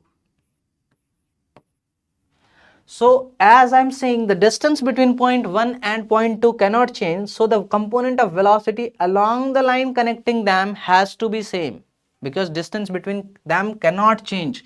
That is the constraint. So, I will say v1 cos theta 1 is equals to v2 cos theta 2. That has to be equal. Now, one point can move with respect to another point in circular motion, isn't it? Yes, it can move. Okay, so from there we can relate the perpendicular components. So if I take the perpendicular component, let us take this. This will be v2 cos v2 sin theta 2, v2 sin theta 2, and it is v1 sin theta 1. Let us take with respect to point 2 I am observing now. So with respect to point 2 I will subtract the velocity of 2. So with respect to point 2, subtract means adding a vector in this direction, that is v2 sin theta 2. So with respect to point 2, it can move in circular motion only like this if I say. So it will become v1 sin theta 1 minus v2 sin theta 2 is equals to, in circular motion, let us take this distance is the radius here, this distance is L.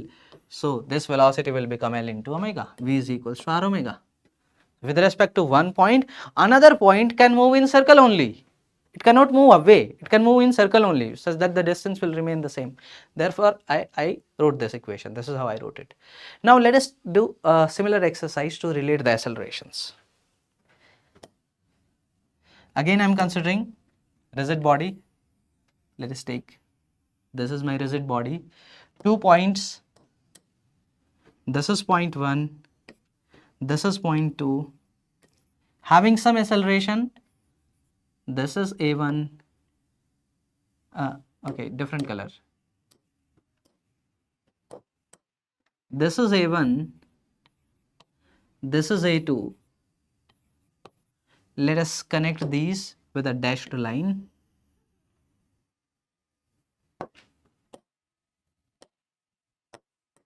Let us take this is theta 1. These angles are different from V1, V2. They are not parallel. Okay. So V1, V2 angles, this theta 1 is different from the above theta 1. This is theta 2. Now I discussed that one point can only move in circular motion with respect to another. So what will be the what can be the accelerations in circular motion?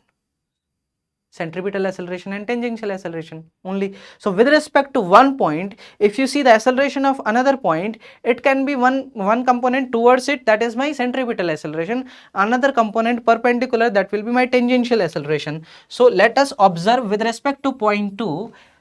Okay, with respect to point 2, if I observe, first I need to take the components also.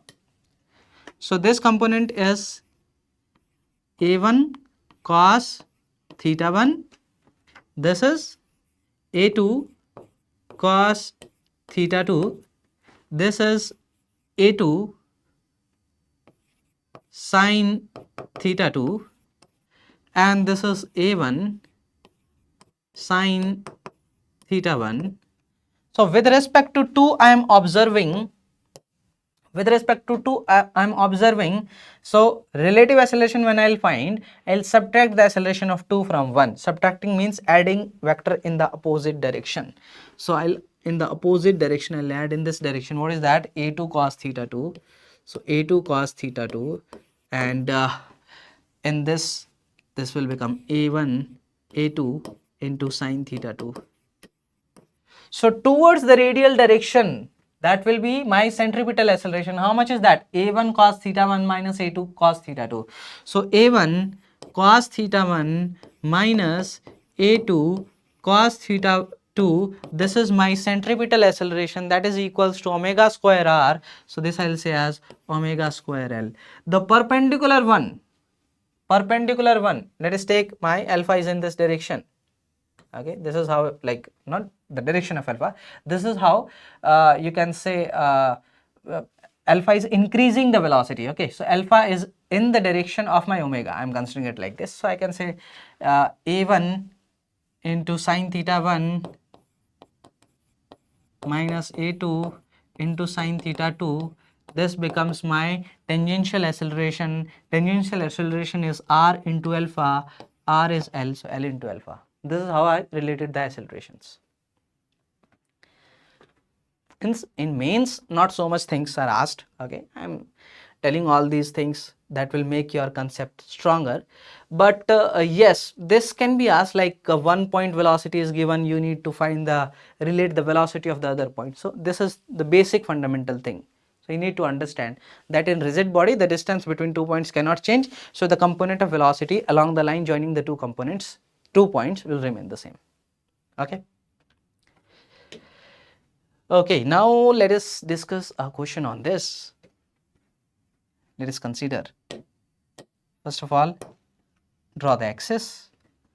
This is x-axis. Let us take this is y-axis. Okay, and you are having a rod which is, let us take, this is my ground and this is my you can say vertical wall. You are having a rod, you might have seen this question somewhere. You are having a rod which is placed like this. Oh, this is a dashed line, I need a solid one. Let us increase the thickness. You are having a rod like this. Now, I release this rod at a particular instant. This point is having some velocity. How much? Let us take 10 meter per second. This angle is 30 degree. This angle is 60 degree. This end is A. This end is B. And now you are asked, find the velocity of end B.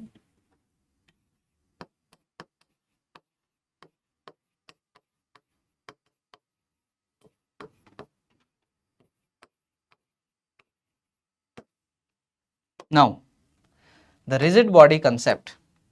What? The distance between the 2 points cannot change, so the component of the velocity along the line joining the 2 points will remain the same. A is moving on the ground in this direction. In which direction B will move? Certainly B will move like this. Let us take this as VB.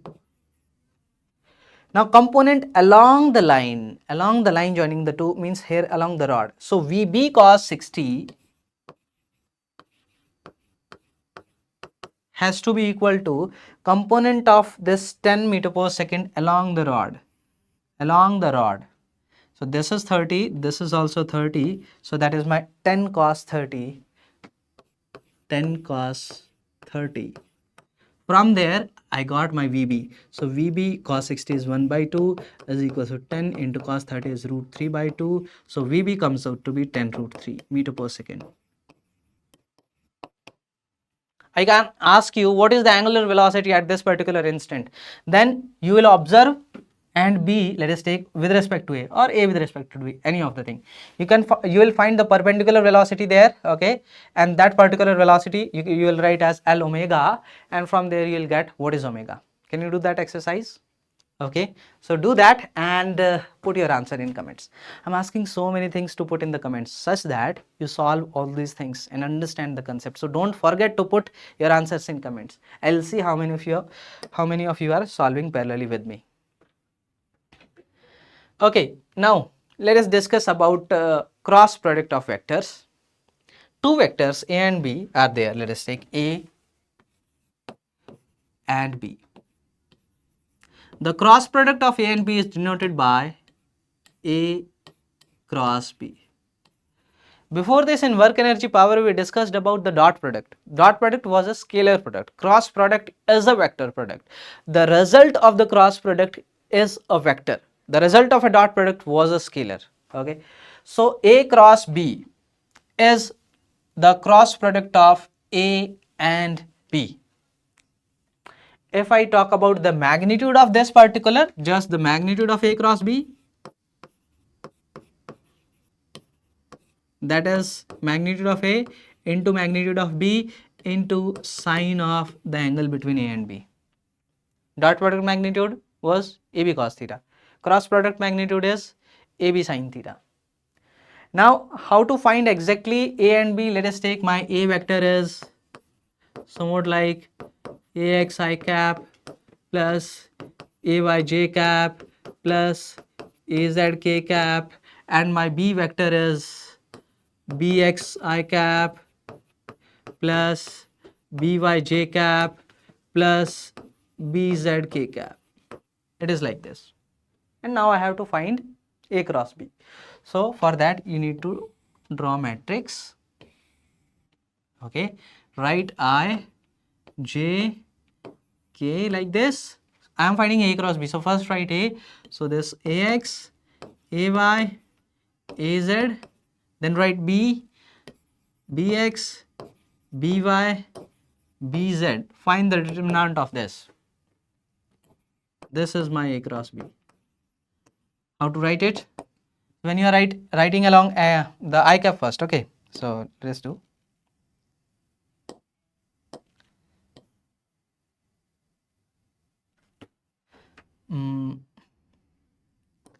Okay. So for first, when we are writing for I, do it like this. First write I cap and multiply this. This is AY into BZ. When you are going from down to top, negative sign. So minus BY into AZ. Okay. Then do the same thing for J cap. When you do for J cap, minus sign will come. So minus J cap. Now you will draw the two lines for J cap like this. This will get cancelled and this. Okay, you will cancel all these things. And then AX into BZ minus BX into AZ.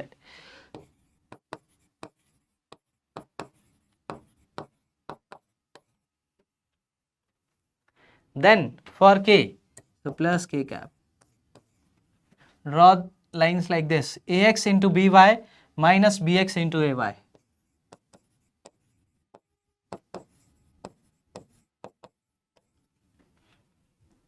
Okay, so this become my A cross B vector. This is a bit longer way, but yes, if I cap j cap things are given, then better to do like this.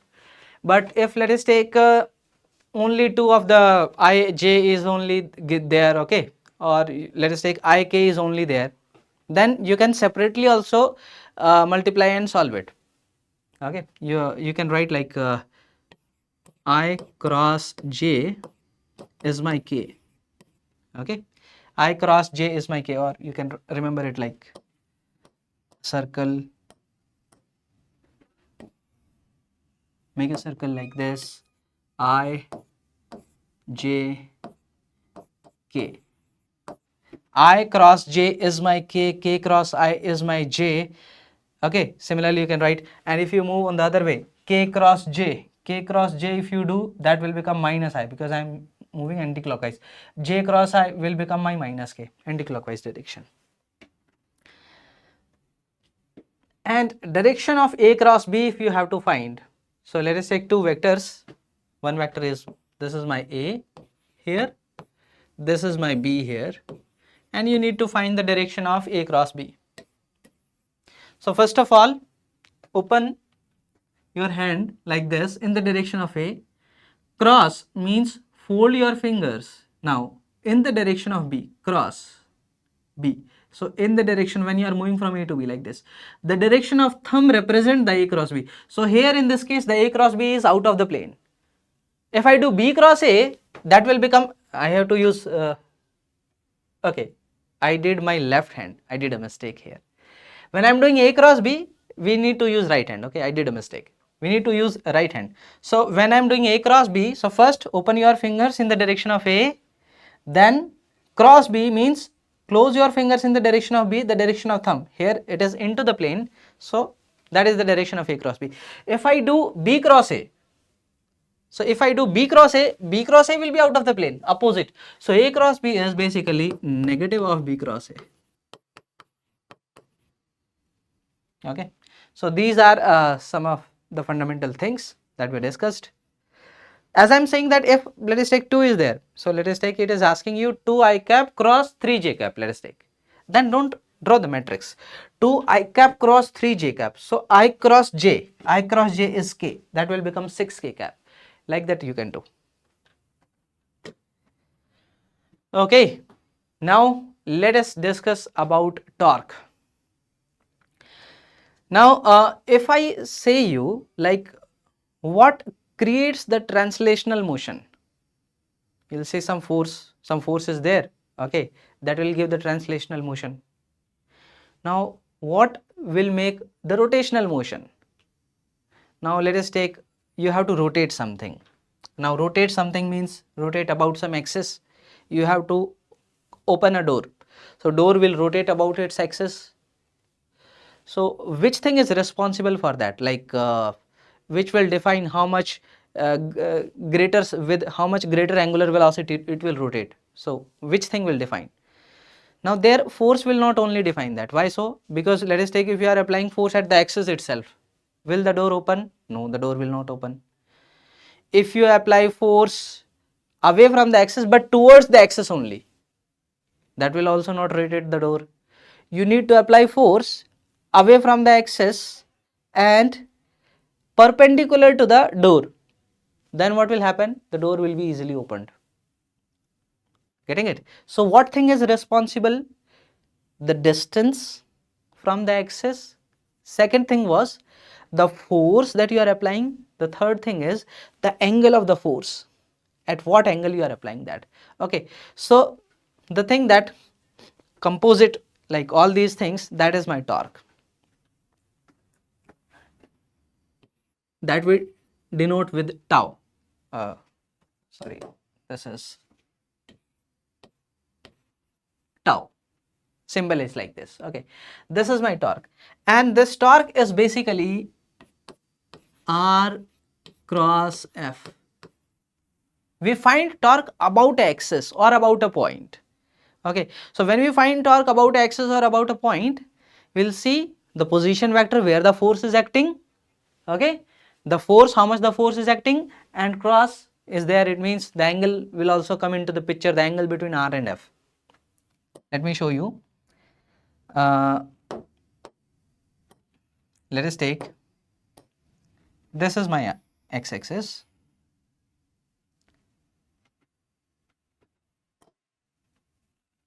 and this is my y-axis, and there is some body. Let us take, a force is acting in some particular direction like this, F. You want to find the torque about the origin. So first what you will do, you will draw the position vector there. So this is my position vector, R. This is my R, this is my F, and I will say my torque here is R cross F. And if I write the magnitude of the torque, that will be R into F into sine of theta, where theta is the angle between R and F. Let me draw that.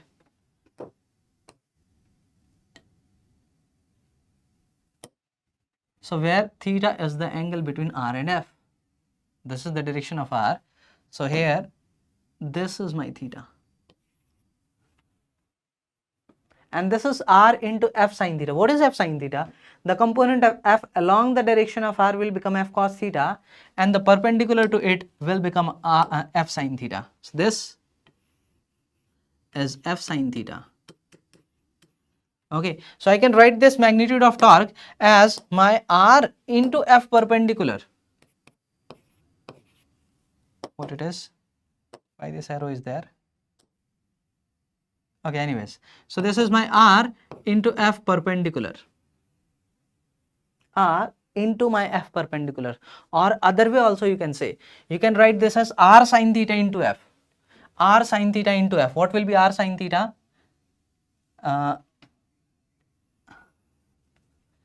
Now this angle is theta, okay, so this will be R cos theta and this will be my R sine theta. This perpendicular will be my R sine theta, okay, this perpendicular distance. So you can say this as R perpendicular into F also, same thing. Now when you are finding magnitude of a torque about a point, what you can do is, either you take the perpendicular component of the force to the position vector, or you take your perpendicular component of the vector to your force. Either you do R into F perpendicular, or you do R perpendicular into F. Same thing. Is this clear? Okay, you will understand with examples. Let us take one example. We are having the torque of a force, this, about the origin is tau. If force acts on particle P whose position vector is this, the value of tau is. Now also I forgot to mention the unit here. Unit, this is tau, this R is my distance meter, F is my force, that is Newton. So if I talk about the unit of this is Newton meter. This is the SI unit, and the dimensions of force is same as the dimensions of work, torque is same as the dimensions of work done. Newton meter, okay, if you see the dimensions, so that is same as that of the energy or the work done. Sometimes this question is asked in mains, which of the following quantities have the same dimensions? Okay, F we know, R we know, we need to do R cross F. We already discussed how to do this. So take a pause of this in this video, solve this, comment your answer, then come back.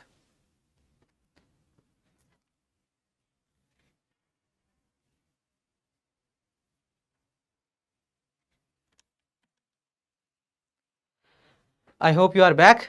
So let us do this. R cross F.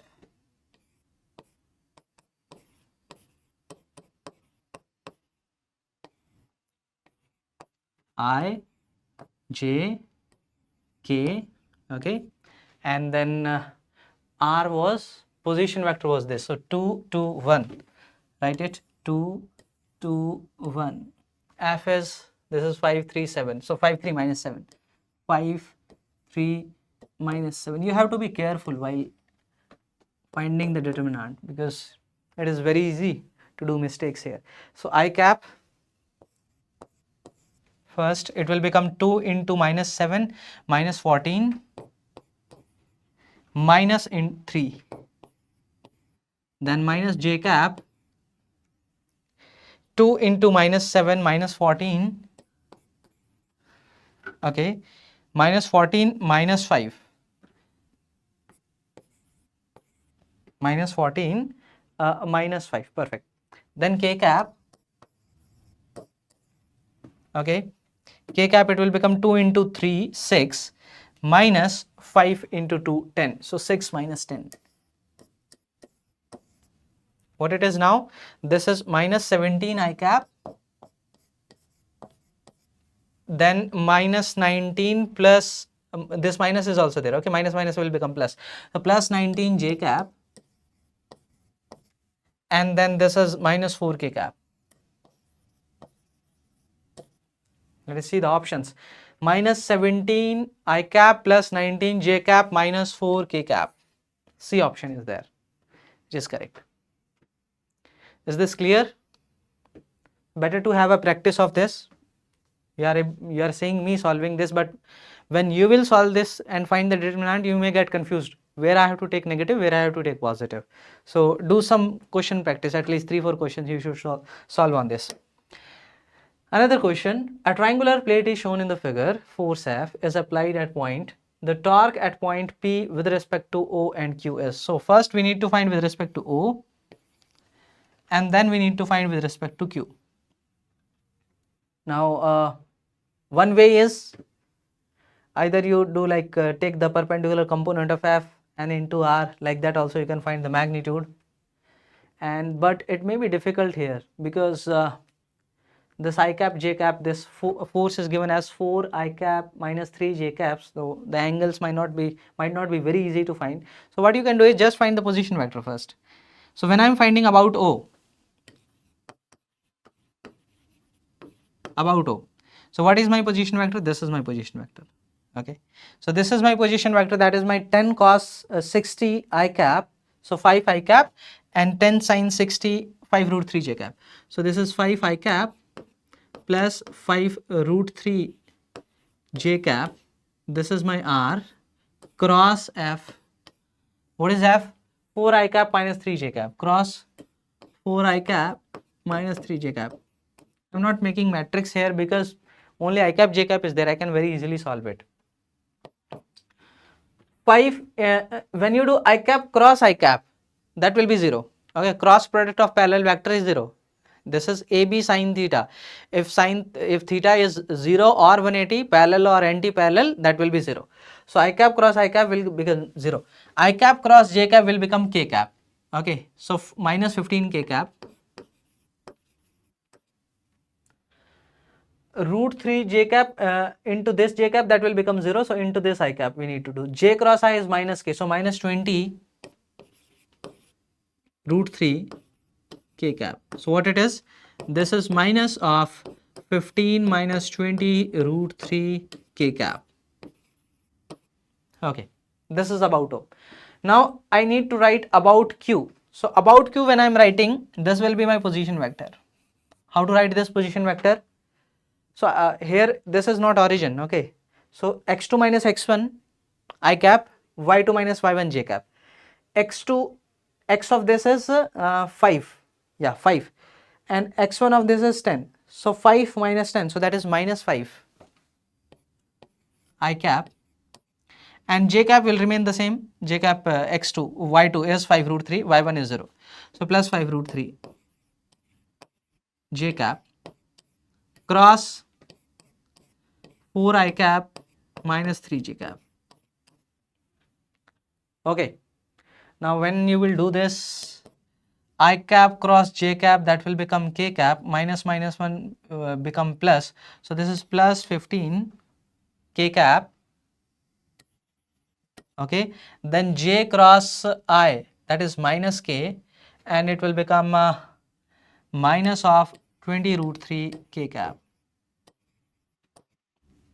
Okay.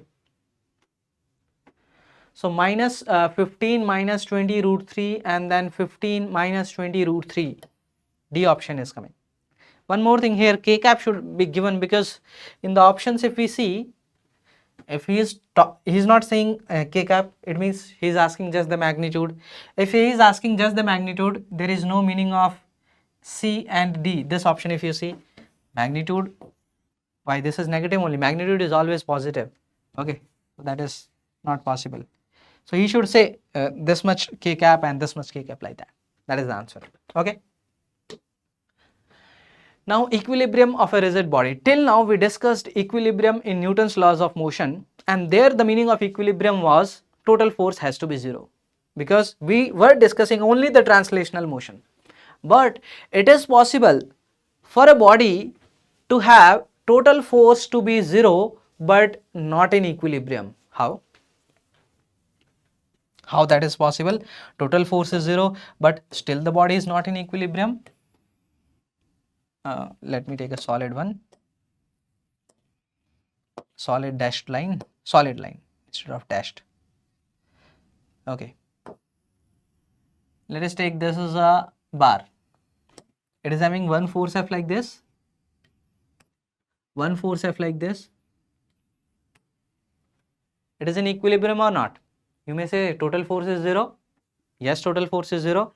F j cap minus F j cap, total force is 0. But it is not in equilibrium. It will rotate like this because total torque is not 0. So when we say equilibrium, equilibrium means complete equilibrium. Total force has to be 0 and total torque has to be 0. Force 0 means translational equilibrium. Torque 0 means rotational equilibrium. Okay, so equilibrium means both translational equilibrium and rotational equilibrium.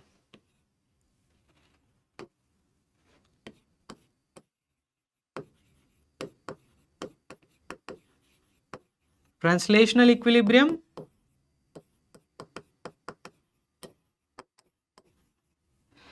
that means total force is equals to 0. Force along x-axis is 0, force along y-axis is 0, force along z-axis is 0.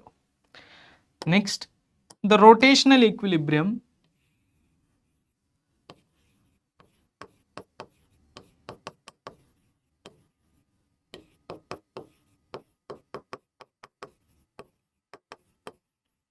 Rotational equilibrium means total torque is equals to 0.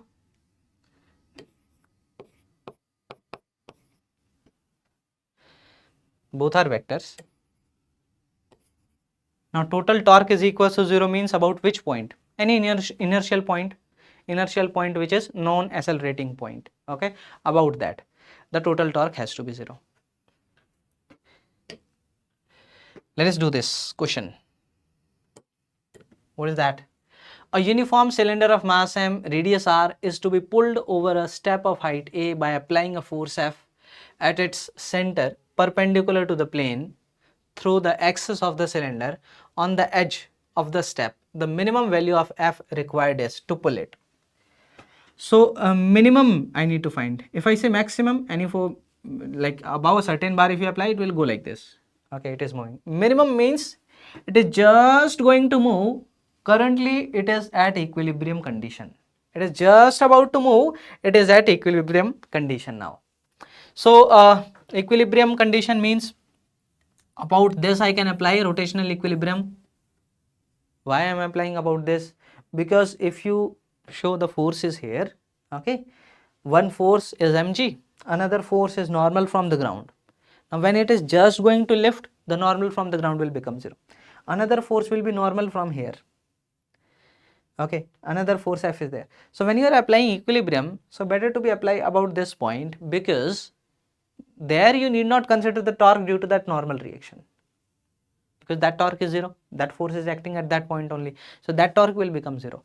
So when you write torque, so better to take about a point which is easier to solve. Okay, so there lesser variable will come. So about this point, if I say the torque due to this normal, using a different color, the torque due to this normal will be 0. Okay, so one force is mg, that is in the downward direction.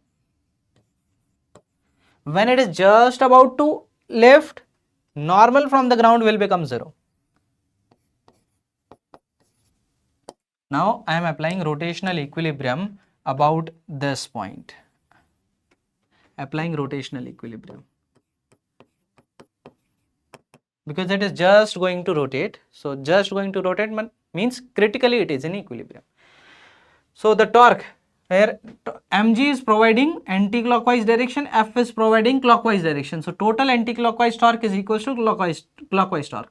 So total anti-clockwise torque is mg into, I can take the perpendicular distance, this perpendicular distance.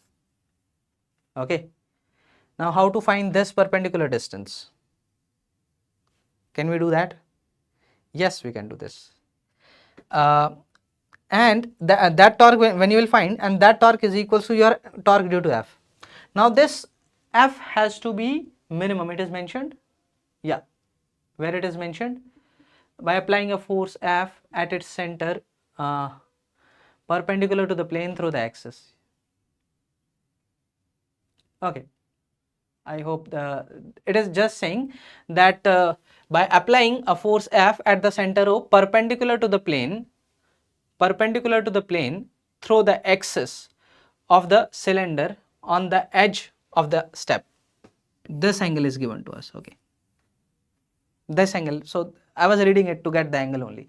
So the torque due to F, if I write, that torque is equals to about this point, F into this perpendicular distance, that is R. So F into R is equals to,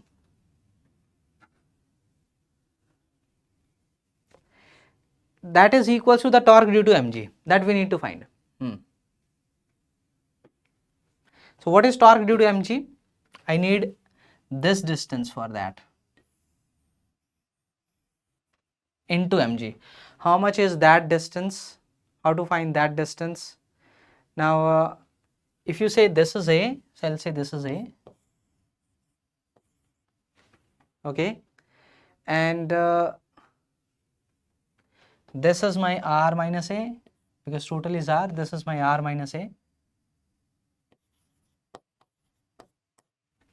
Okay, and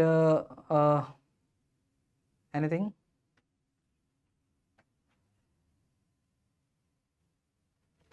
Okay, let us see it clearly. This total is R. Okay, this is my horizontal from here. Let me draw it again. Actually, this diagram is a bit confusing to explain it properly. So this is how it is. Okay, now this distance from the ground, this is my A. Okay, this is my center, this is R,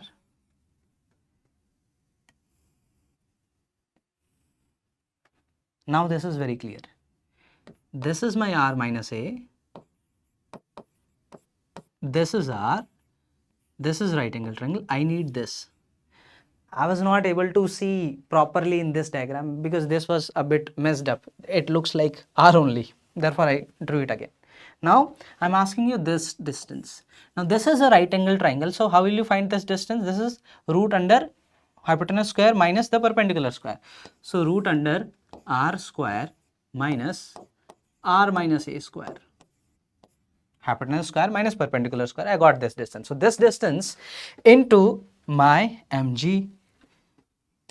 So mg into this distance, that is root of R square minus R minus A square. This is clear? Yeah. R I can take in the denominator. So this will become mg into 1 minus R minus A divided by R whole square whole to the power 1 by 2 root of this. Minimum value of F means it is just going to rotate it. Therefore, I applied equilibrium. Which option it is? Option B. Okay, now another question of equilibrium. An object of mass 8 kg is hanging from one end of a uniform rod. Now, one more thing I need to mention. Now, when equilibrium question is given, We understand that it is translational equilibrium as well as rotational equilibrium. You may say, sir, why you are not using translational equilibrium there?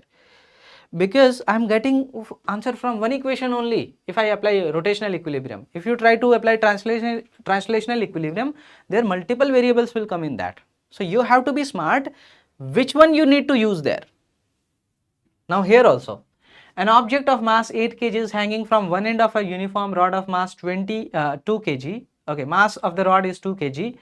The length is 1 meter. Pivoted at and C, vertical wall as shown. Okay, it is supported by a cable AB. AB is my cable, such that the system is in equilibrium. The tension in the cable is, I need to find the tension in the cable. Let us take this tension to be T. Now you have to apply equilibrium for this rod. How to find T? Now one thing is, there will be force due to where this rod is hinged here on the wall. At that end also there will be force. There is tension force. There is force due to gravity. Okay, force due to gravity on this bar. This is my bar. So force due to gravity is at its center. Okay, how much is mass? Mass is 2 kg. So this is 20 Newton, and this is at a distance of 50 centimeter from here. Yes. Another is this tension force. Another is this force due to this 8 kg, and that will be in the downward. How much that? That is 80 Newton. Any other force? No. Now one thing is, you may write multiple equations here considering the force due to the wall also and other things, but if you are smart, apply rotational equilibrium about point C. Just by writing one equation, you will get your answer. So about C, if you see, the torque due to 20 Newton is in the clockwise direction. How much is that? 20 into, I am writing distance in centimeter only, anyways that will get cancelled. So 20 into 50, this is clockwise, plus the clockwise torque due to this 80 Newton. How much will be that? 80 into 100. So plus 80 into 100 is equals to total anti-clockwise torque. Okay, these two are providing clockwise. Another total anti-clockwise. Total anti-clockwise will be due to T. So for T, how to find that? I can take the perpendicular component of T. This is T sine 30. Okay, so it will become T sine 30 into this distance 60. So 60 into T sine 30. Just by writing one equation, I am able to solve for T from here. Sine 30 is 1 by 2, 1 0 is getting cancelled, and 1 by 2 is there, so it will become 3. So how much is this? 100 here plus 80 into 10, that is 800 divided by 3. This becomes 900 divided by 3, that is 300 Newton. My T comes out to be 300 Newton. So here you need to be smart to identify about which point you need to apply rotational equilibrium. You may apply rotational equilibrium about center also, not a problem. You may apply about D also, not a problem. But problem will be when you will be considering the other variables as well. You need to consider the force due to this wall also on this, and then there multiple variables will come. Therefore I am saying take a point on the wall only. Now the next topic, that is toppling.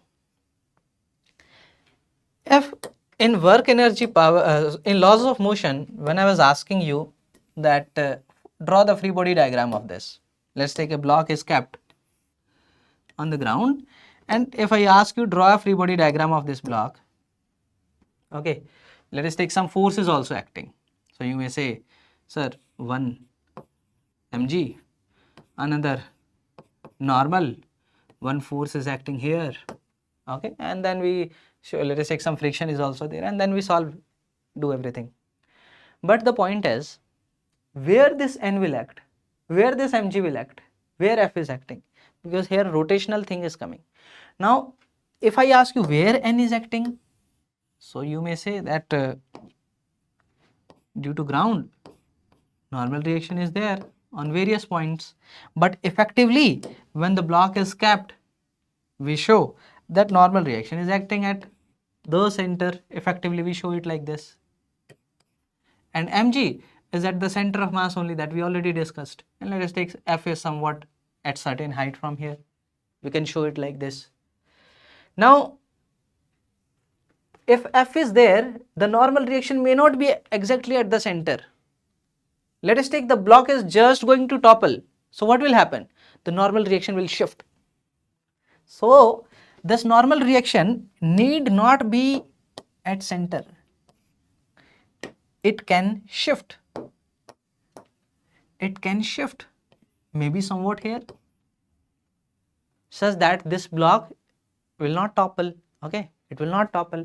The normal reaction can shift from the ground, and when, let us take it, this block is just going to topple, the normal reaction will come to the edge. So if you say for topple,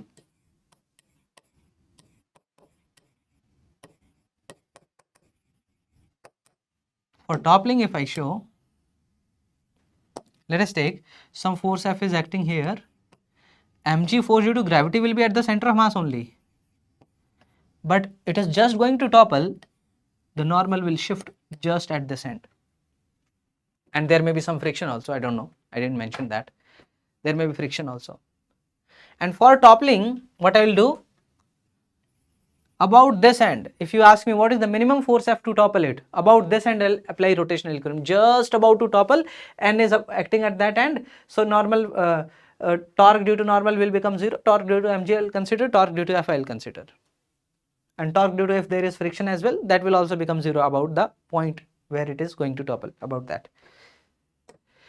Okay, we'll do a question on this, then you will understand it. Consider a uniform cubical box of side A on a rough floor that is to be moved by applying a minimum possible force F at a point B above the center of mass. So this point is above a center of mass. So at a point B above its center of mass. So this is B. Okay. The coefficient of friction is mu, that is 0.4. The maximum possible value of 100 into B by A for the box not to topple before moving is, let us take the block is not toppling, just about to topple. That becomes my critical condition. Okay, let us consider just about to topple. I am drawing a 2D diagram because in 2D it is easier to analyze. 3D, it is a bit like, to visualize things might become a bit difficult. Okay, now this force is acting somewhat here F at a distance B above the center, above the center. Now it is just about to topple. One force due to gravity at the center you will show, mg on the center of mass. Another force due to normal, that will be at this end, N. Another force is frictional force. So frictional force will be in this direction. That will be acting at that point only. The normal is at that point, so friction will also be acting at that point. One thing is, this block applying minimum possible force F at point B above center of mass, okay, so such that this is to be moved. Moved means when you are moving this on the let us take this surface. To move this, your force, applied force F, must be critically equal to force of friction.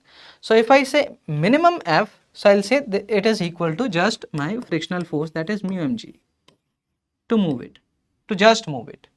This is my mu mg. Okay, this is my kinetic friction, just move.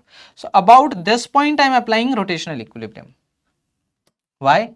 I can apply any other point also.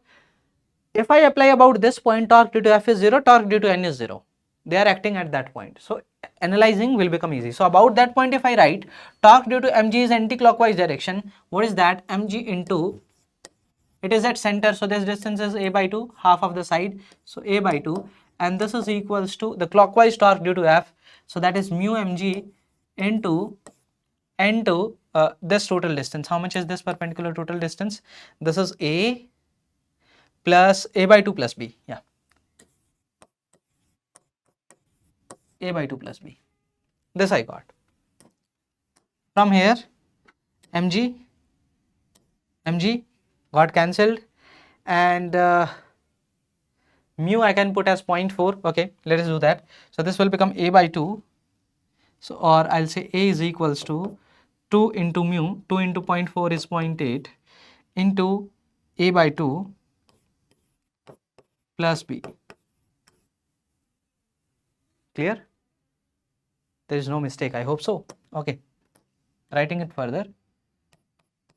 So this will become 0.4. So a is equals to 0.4a plus 0.8b.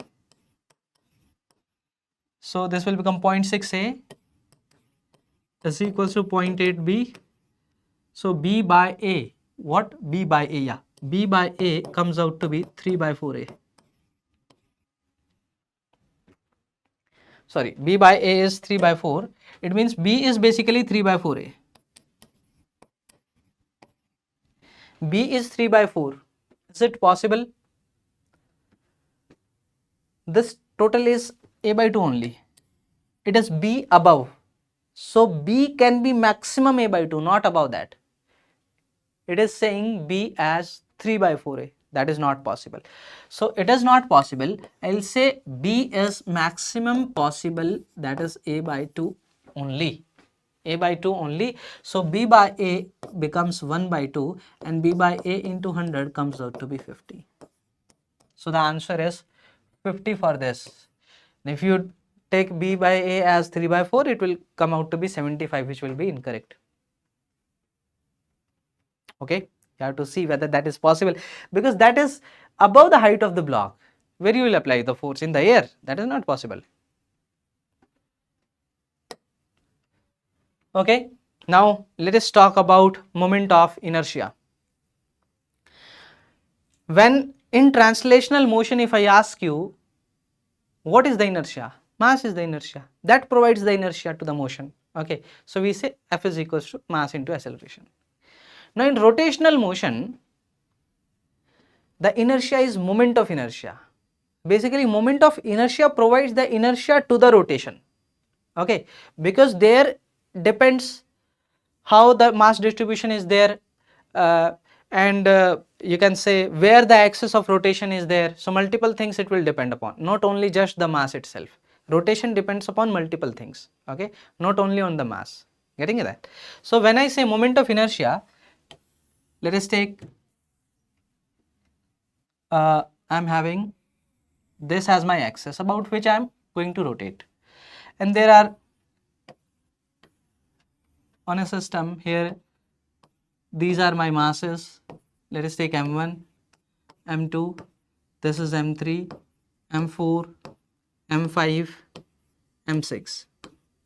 So the moment of inertia for this system is equals to perpendicular distance of m1 from that. Let us take that is r1. So this is m1 r1 square plus for m2 the perpendicular distance here r2 from the axis.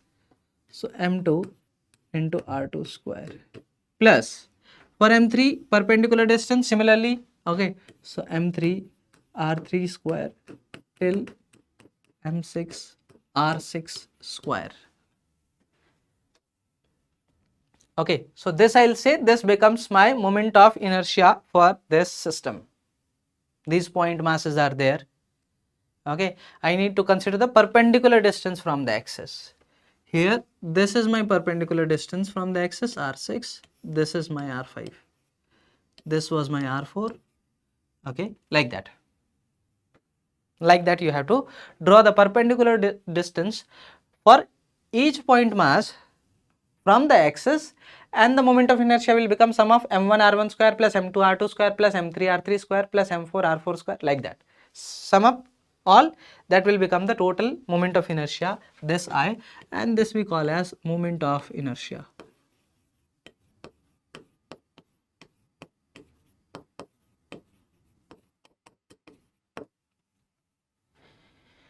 Same mass, if you are rotating about a different axis, may require different efforts, or if I say different amount of torque. Okay, let us take a disk is there, you are rotating that disk about the center, about the axis of the disk, or you are rotating the disk about an axis passing through the diameter with the same angular velocity you want to rotate. Let us take, you want to start and reach up to same angular velocity. So the amount of efforts that you need in both cases will be different. Okay, therefore the moment of inertia will depend upon which axis you want to rotate this about. So when I say moment of inertia of a system, it depends about which axis you are asking. If I change this axis, this is my axis, if I change my axis to be horizontal, the moment of inertia will change.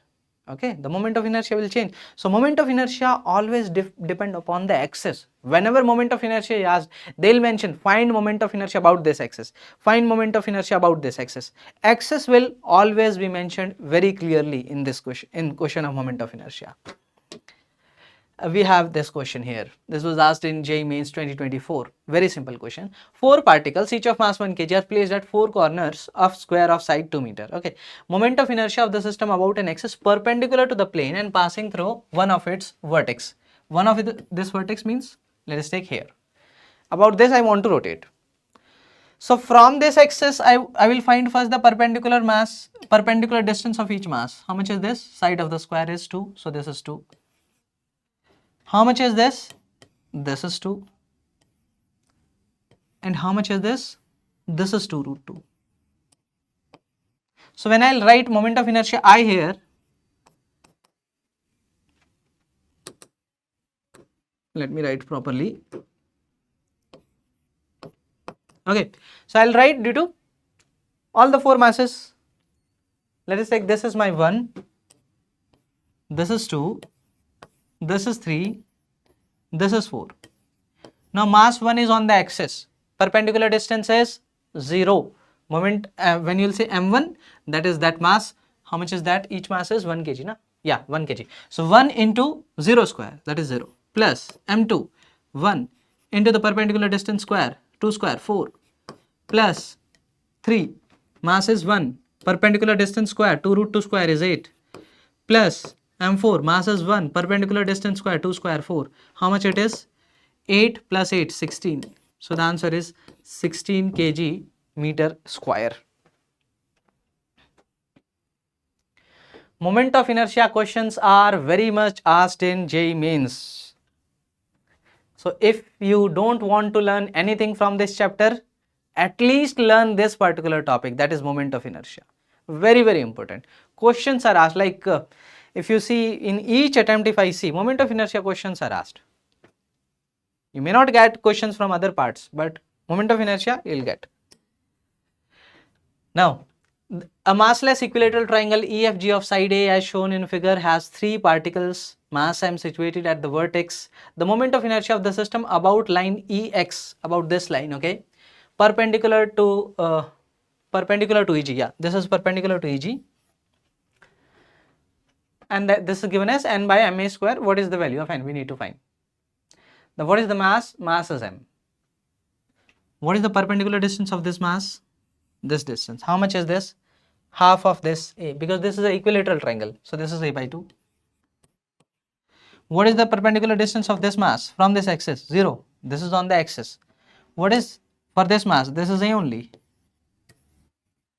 Let us take, this is 1, this is 2, this is 3.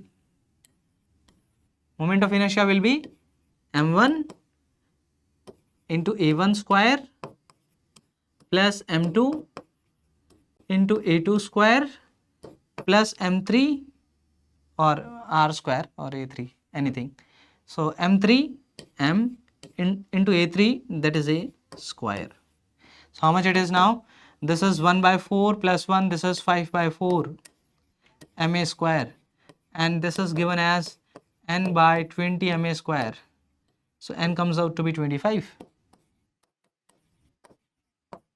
N comes out to be 25.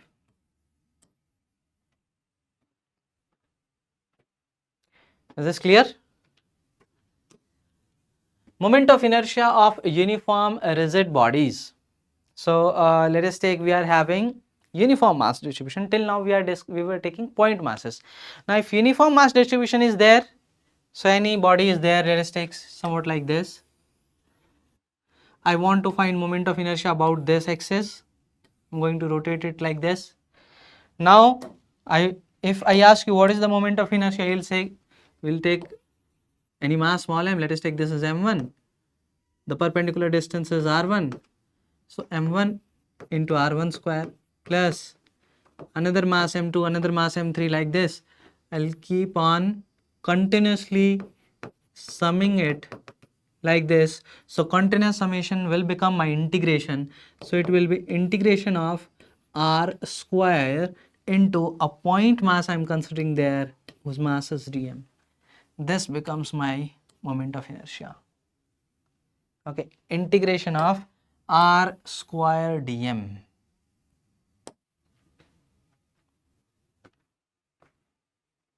Is this clear? Okay, let us do this exercise for some of the shapes. Let us consider the first shape to be a ring like this. This is my uniform ring.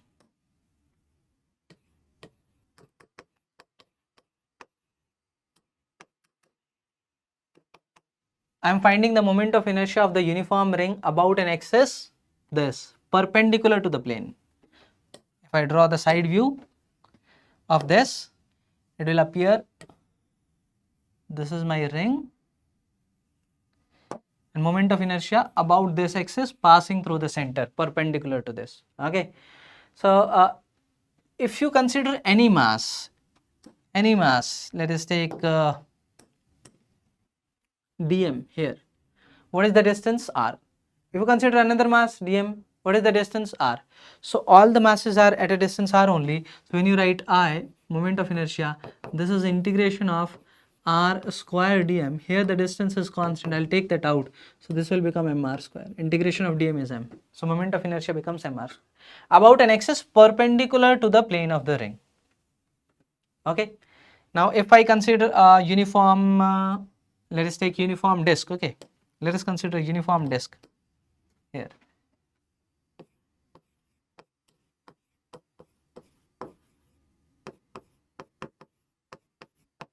Now uniform disk is there.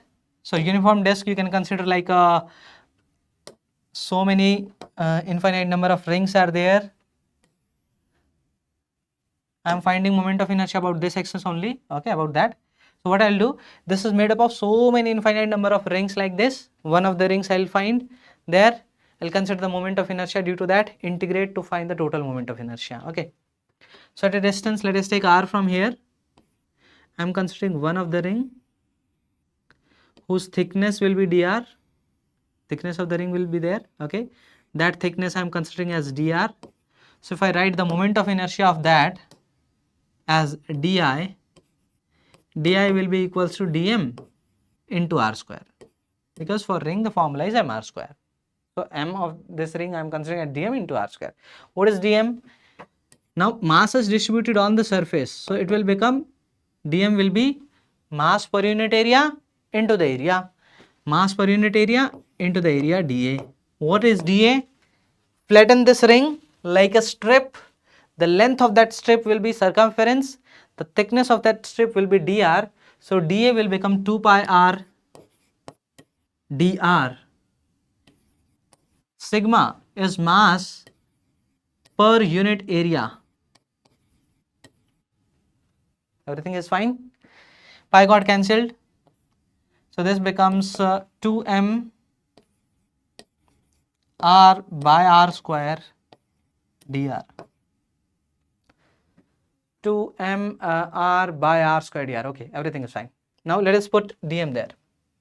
So di is equals to r square, when you'll put it will become 2m by r square into r cube dr, integrating it 0 to I, and r will go from 0 to the radius r.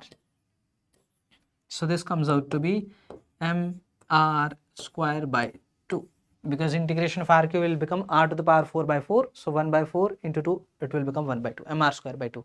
This is for the disk. Okay. Now let us consider for a rod. I'm considering a uniform rod. to be like this. Okay.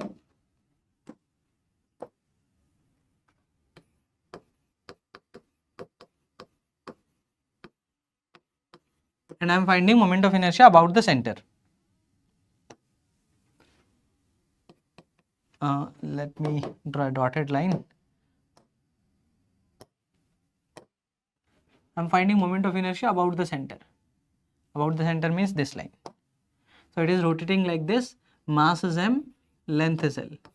You need to find moment of inertia. So what you will do, you'll consider one small mass. Let us take at a distance x. I'm considering one small thickness dx. If I write the moment of inertia di for that, it will become r square dm. R is x, so x square into dm. What is dm? Dm is mass of this small length dx. Mass is distributed on the length, so dm will become mass per unit length into the length. Mass per unit length is m divided by l into the length is dx. So m by l into dx. Put it there. Di is equals to x square m by l into dx. Integrating, I goes from 0 to I, x goes from minus l by 2. Now limits, careful, be careful for the limits. From here, axis I am considering the distance, okay, towards the left negative, towards the right I am considering positive, because x I consider towards the right. So the limits will go from minus l by 2 to l by 2 to consider the complete rod. So minus l by 2 to l by 2. What it is? M by l, m by 3l into x cube, because x square integration will be x square by 3, x cube by 3. So x cube, limit from minus l by 2 to l by 2. So m by 3l, it will become l cube by 8 minus of l cube by 8, that will become l cube by 4. So this becomes ml square divided by 12. Okay, this becomes for uniform rod. Now you may find for uniform sphere as well. Let us take a uniform solid sphere, or let us consider first hollow sphere.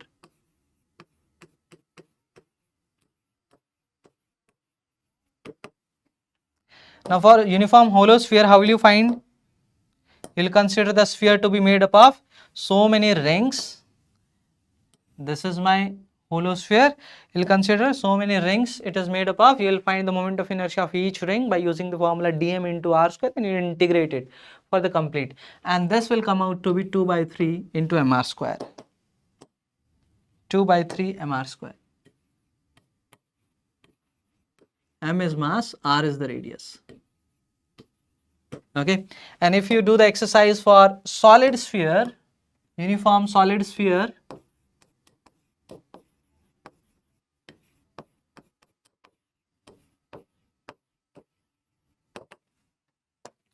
let us take, this is my solid sphere, mass is distributed in the volume now. Okay, mass is distributed in the volume like this. So if I write the moment of inertia, it will come out to be 2 by 5 into mr square. You can consider solid sphere to be made up of so many discs, one over the other, like that you can integrate, or you can consider solid sphere to be made up of so many shells, okay, so many hollow spheres like this, and accordingly you can integrate. The formula will come out to be 2 by 5 mr square. Don't go for integration, just remember the formula. Okay, that will take a lot of time, but that is not required. In according to mains level, just try to remember this formula. Okay. Now, if I ask you for a uniform solid cylinder and or hollow cylinder, let us take for uniform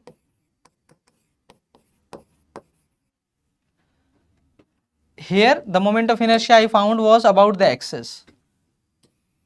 About the axis passing through the diameter, any of the axes you can take, there are so many axes, they are passing through the diameter, so distribution is symmetrically about all of them.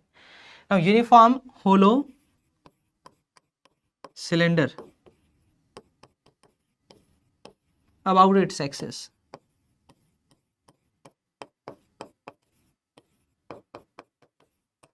Now here we are having a hollow cylinder which is rotating about its axis like this. Mass is m, radius is r. Any of the ring, if you consider, the moment of inertia is mr square. Value sum, r will remain the same, integration of m will become m only. So its moment of inertia will become mr square only, the moment of inertia of a ring. Similarly, if you write for solid sphere, solid cylinder, if we write for solid cylinder, so uniform solid cylinder about its axis. So it will be same as that of a disc. Solid cylinder is there, you can consider it is to be made up of so many discs, and you will integrate it, total mass will come out to be m. So it will become mr square by 2 only. Radius is same for all of them, all the discs if you talk about. Okay, so these the standard formula you can remember. Don't miss any of these. Solid cylinder, hollow cylinder, solid sphere is very much asked. Hollow sphere is not that much asked, but keep that in mind, it can be asked. Okay, radius of gyration. Now if the moment of inertia is I, if we write the moment of inertia as m into k square, k becomes the radius of gyration, and that will come out to be root of I by m. Okay, this becomes my radius of gyration.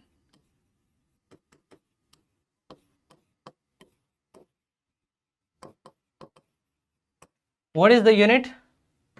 Unit is meter only for this. Okay, SI unit is meter.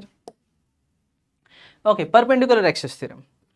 Now one of the I'll say important theorems, perpendicular axis and parallel axis theorem, these are very much asked.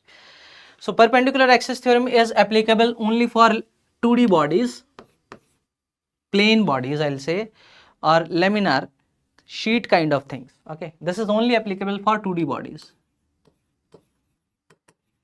Let us consider a 2D body is there like this. Now at a point, let us take, we know moment of inertia about two axes that are in the plane of this. Let me, two perpendicular axes that are in the plane. Let us take about this, it is moment of inertia is I1, about this moment of inertia is I2, and these two axes are perpendicular to each other and they are in the plane. Consider this point very carefully. These axes are in the plane of the body.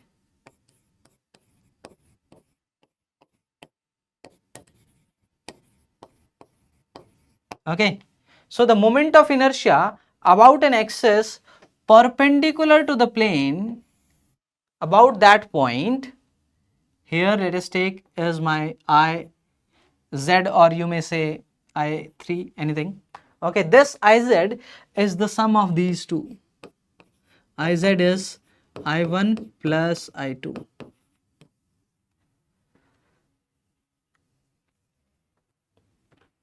Okay.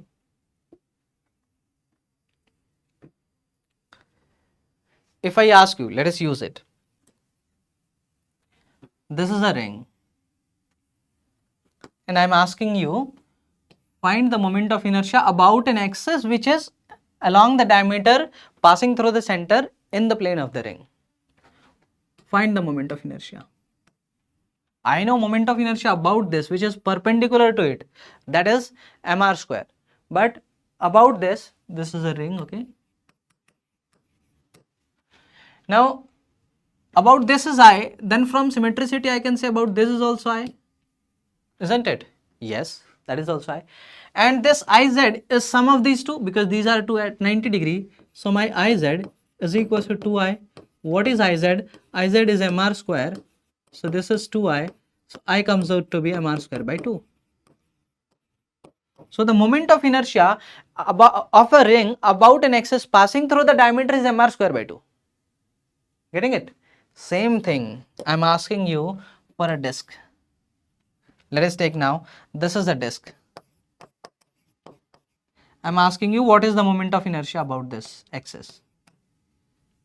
Do the same logic, okay? Do this exercise and put your answer in the comments.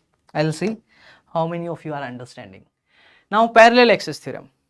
Parallel axis theorem states that if you know moment of inertia about an axis passing through center of mass, let us take this is a 3D. Parallel axis theorem you can apply for any 2D or 3D. Both of them it will be applicable. So, if you know the moment of inertia about an axis which is passing through center of mass, any axis, maybe perpendicular to the body, maybe at a particular angle, any axis passing through the center of mass.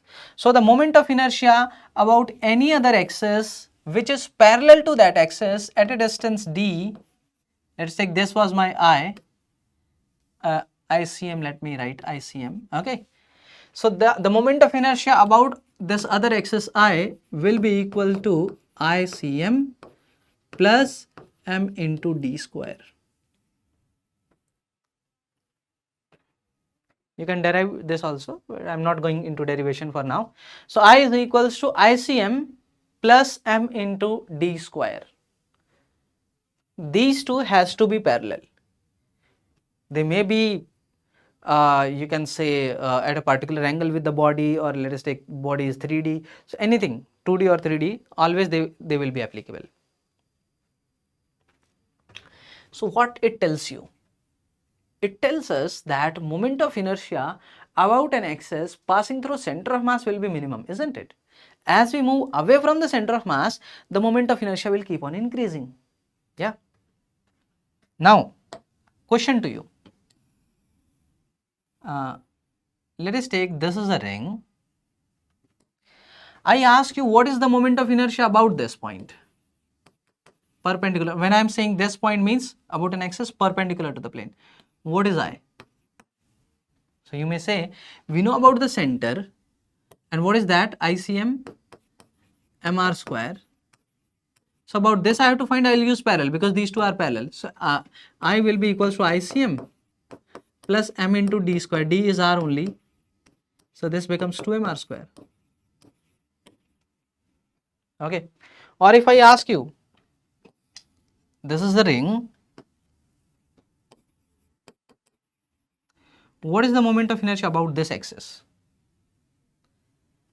Now, about the axis passing through center of mass, this axis, we found what was that? mr square by 2. If I have to find about this axis I, so I say I is equals to ICM plus mr square, because these two are parallel. Okay? This axis is tangent. So, what it is now? 3 by 2 mr square. Same exercise we can do for disk. Now, in comments you need to tell what is the moment of inertia if I consider this to be a disk and this to be a disk. Okay. Okay. Now, coming to questions. Moment of inertia of a disk of mass m and radius r about any point, about any of its diameter is mr square by 4. We know that. For a disk, any of the diameter, the moment of inertia will be mr square by 4. That is, we already know because you found that. Yeah. So, the moment of inertia of this disk about an axis normal to the disk and passing through a point on the edge will be, this is my disk, normal to the disk and passing through the edge. This point he is talking about. So, about this axis is my ICM I can take. What is this? This is my mr square by 2 perpendicular to the disk. About this it will become mr square by 2 plus m into d square. D is r. So, this comes out to be 3 by 2 mr square. So, my x comes out to be 3 here. Is that clear? Okay. Another question, the radius of gyration of a uniform rod of length L about an axis passing through a point L by 4 away from the center of the rod. Now, this is our rod. Let us draw it with shapes. Let us consider this is our rod. Okay. Now you know the moment of inertia about an axis passing through the center. We just did derivation. How much is that? ml square by 12. Now he is asking at a distance L by 4 from the center. L by 4 away from the center. So this is L by 4. I need to find I. I'll say I is equals to ICM. What is that? ml square by 12 plus m into d square. D is L by 4. Okay. So from here it will become ml square 1 by 12 plus 1 by 16. Is it right? Yeah. 1 by 12 plus 1 by 16. LCM I can take 48. 12 into 4 plus 16 into 3. So this will become 7 by 48 ml square, and I have to find radius of gyration, so I'll write this as mk square. M got cancelled. K comes out to be root of 7 by 48 into L. 7 by 48 into L. B option. Okay, quite simple, very easy questions, and this was asked in 2020. Another question.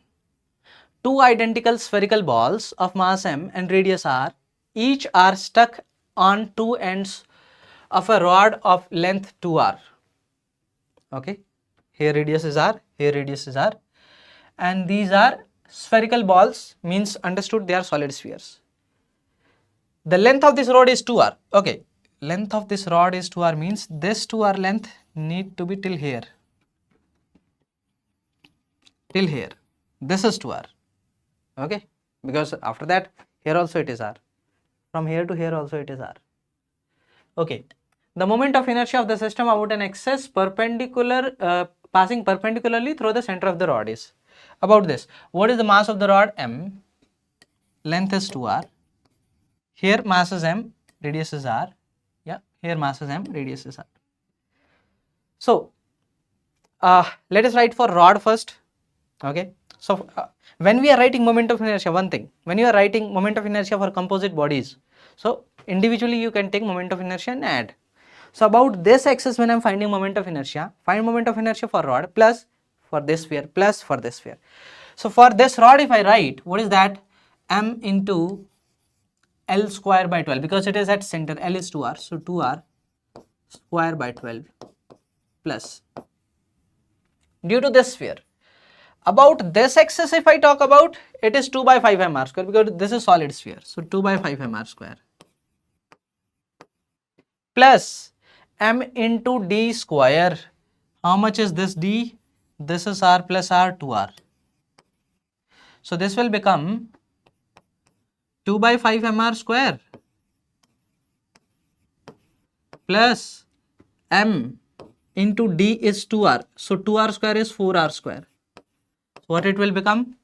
25 into 4, 20 plus 2, 22. 22 by 5 mr square. This for one sphere. For another sphere also it will be the same 22 by 5 mr square. That will become plus 44 by 5 into mr square. Okay, now you can do calculations, mark your answer and comment your answer in the comments. Another question asked in 2022. 4 identical discs, each of mass m, diameter a, arranged. Okay, here be careful, a is the diameter. Sometimes these type of mistakes happen, like by default we assume a to be radius and we get the answer and mark the answer that is wrong. Okay, arranged in a small plane as shown in the figure, if the moment of inertia of the system about OO dash, about this OO dash is x by 4 ma square, then the value of x will be. Okay. About this disc, if I say, what is the moment of inertia? Disc about an axis passing through the diameter mr square by 4. So for this it is mr square by 4. For this also it will be the same. Now about this disc. So about this, if I say this is mr square by 4, now I will use parallel because I need to find about this. So mr square by 4 plus mr square, what is that? 5 by 4 mr square. Getting it? Mr square by 4 plus mr square. Similarly, for this also 5 by 4 mr square. Add it. 1 by 4 plus 1 by 4 plus 5 by 4 plus 5 by 4. It will become 5 plus 1. 6 by 4, 12 by 4. mr square. I need to write in terms of diameter A. So r is equals to A by 2. So 12 by 4 into m, A by 2 square. So A square by 4. What is this? This is 3 by 4 into ma square. 3 by 4 into ma square. So x comes out to be 3.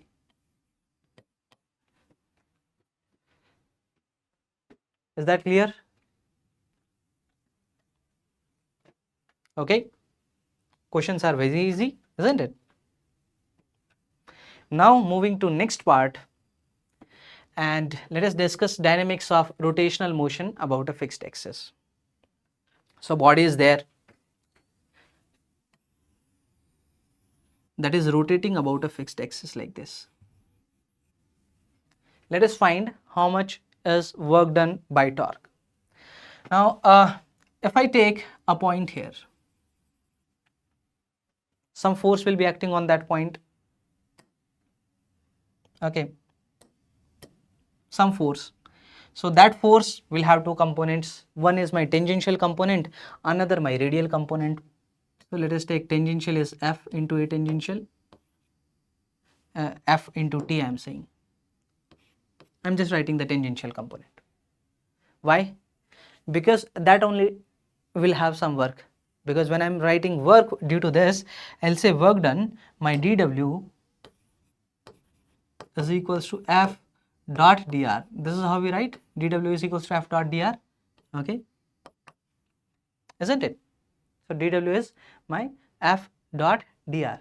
Okay, now I can take the tangential component into, let us take it is rotating like this, it rotated by angle d theta. So the displacement will be r d theta. So the work done, you can say that will become F into r d theta. This is my F tangential into r d theta. Okay, F tangential is my tau. So here tau dot d theta. It will come like this. But in a more better way, if I try to write it, let us take. In a more better way. Now torque or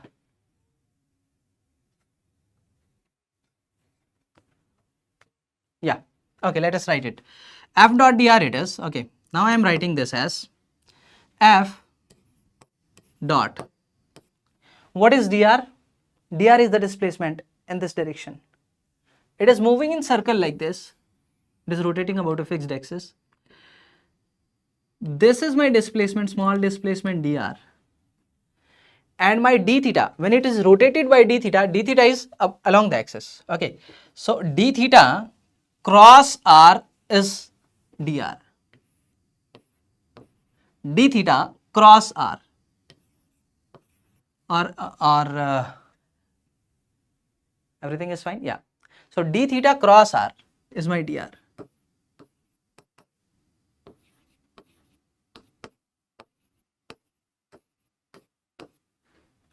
D theta cross r, yeah.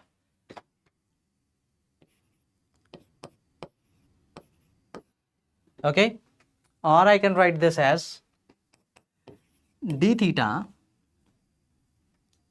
Okay, d theta into this d theta cross r I can write as minus of r cross f. Sorry, d theta cross r I can write as a minus of r cross d theta. Okay, and when I will multiply, so it will become f cross r. So that will be minus of tau. Minus minus will get cancelled. So dot tau. So this comes out to be tau dot d theta. The same thing. So when we find work, so I'll say work done is equals to integration of tau dot d theta.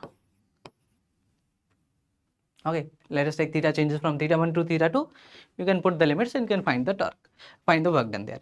Now power, as we know, power is equals to rate of work done. What is dW? dW is tau dot d theta by dt. d theta by dt is my omega. So this is tau dot omega. This is the power due to a torque. Okay, kinetic energy. Let us take, this is my body, it is rotating like this. If I consider any point mass, its velocity will be the perpendicular distance r into omega. So it will be moving with the rotating with the velocity r into omega. So if you write the kinetic energy for this dk, so how much that will be? The mass dm, okay, the mass dm half into the mass into the velocity square. So r square omega square. So kinetic energy will be integration of half dm r square omega square. Omega is a constant, you can take that out. Half is a constant, you can take that out. Integration of r square dm is my I. So it becomes half I omega square. And half I omega square is my rotational kinetic energy. The kinetic energy that is due to rotation. Okay, it is rotating about fixed axis, therefore we are getting it. So this is my rotational kinetic energy. Rotational kinetic energy. Okay. I'll tell you a very simple way to remember all these formulas. Hold on for a second. Just understand these things first. Now next is the angular acceleration, alpha. Now let us relate torque and alpha. Okay. Now let us do in a different way. So we did work done. We did for kinetic energy. Okay. dk. So let us write if my dw work done was tau dot d theta. Okay, this was my work done. Yes, and due to this, initially let us take the body was there, you did some work, so some kinetic energy increased. How much that increased? That increased by by amount dk. How much is that?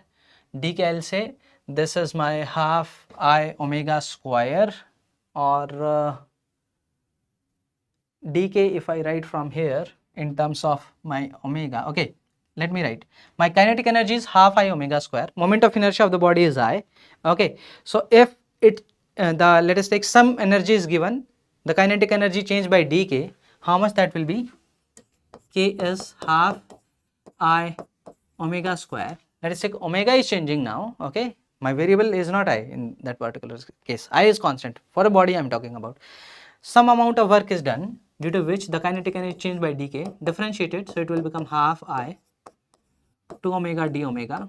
So this will become I omega d omega. So dk is equals to I omega d omega. So from here tau is equals to I omega d omega by d theta. What is this? This is alpha. This is I alpha. So my torque comes out to be I alpha. I is the moment of inertia about the fixed axis, okay, about which it was rotating. So that is my moment of inertia about that fixed axis I. Omega is the alpha is the angular acceleration, tau is the torque. Okay, now let us try to understand the similarity between the translational variables and the rotational variables. Sorry, yeah, perfectly I mentioned that. Translational variables and the rotational variable. Now we in translational motion we write F is equals to ma. Now for rotation I am saying that in place of force we have torque which rotates, okay, which gives the rotation motion. So the responsible thing is my torque. So tau. is equals to, here mass was inertia, here inertia is moment of inertia, I is my moment of inertia. Here we have acceleration, in rotation we will say angular acceleration, I alpha. Is that clear? Here we mentioned power, scalar, that is power is equals to F dot V. You remember this formula from work power energy chapter? And in this we have power is power only. In place of force we have torque. In place of velocity we will have angular velocity. Tau is equals to I omega. Okay. And what all we did? Energy. Yeah. So kinetic energy, when I was saying for translational motion it is half mv square. And here my kinetic energy, when I'll write kinetic energy, rotational kinetic energy, okay, so what it will become? Half, as it is, m is, here inertia is mass, here inertia is moment of inertia, here it is velocity, here it is angular velocity, so half I omega square. That becomes my rotational kinetic energy. Here my work done was integration of f dot dr. Here my work done will be integration of, instead of f we have torque, instead of angular my linear displacement dr, we will have angular displacement d theta. This is tau dot d theta. Okay. So the same formulas, these are in translational motion, these are in rotational motion. In circular motion we discussed those things also, like my three constant acceleration formula, how we relate with in circular motion, like s is equal to ut plus half at square is there, displacement. So here we take angular displacement, theta, delta theta is equals to ut, initial angular velocity into time, plus half, instead of acceleration write angular acceleration, alpha into d square, that way also. So all those things also, let me write quickly. So here we have s is equal to ut plus half at square. I have already mentioned, just I am writing it again. So here we have delta theta is equals to omega naught t, initial angular velocity into time, plus half alpha t square. These things you already know, but let me write it again, it may help you. So v square minus u square is equal to 2as.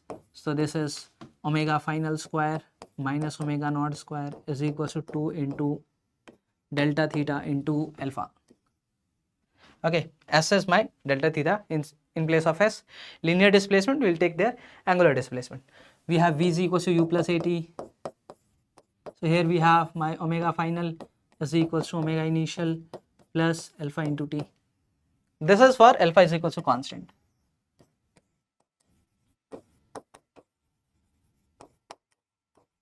Constant acceleration formulas. Okay. Coming to the questions.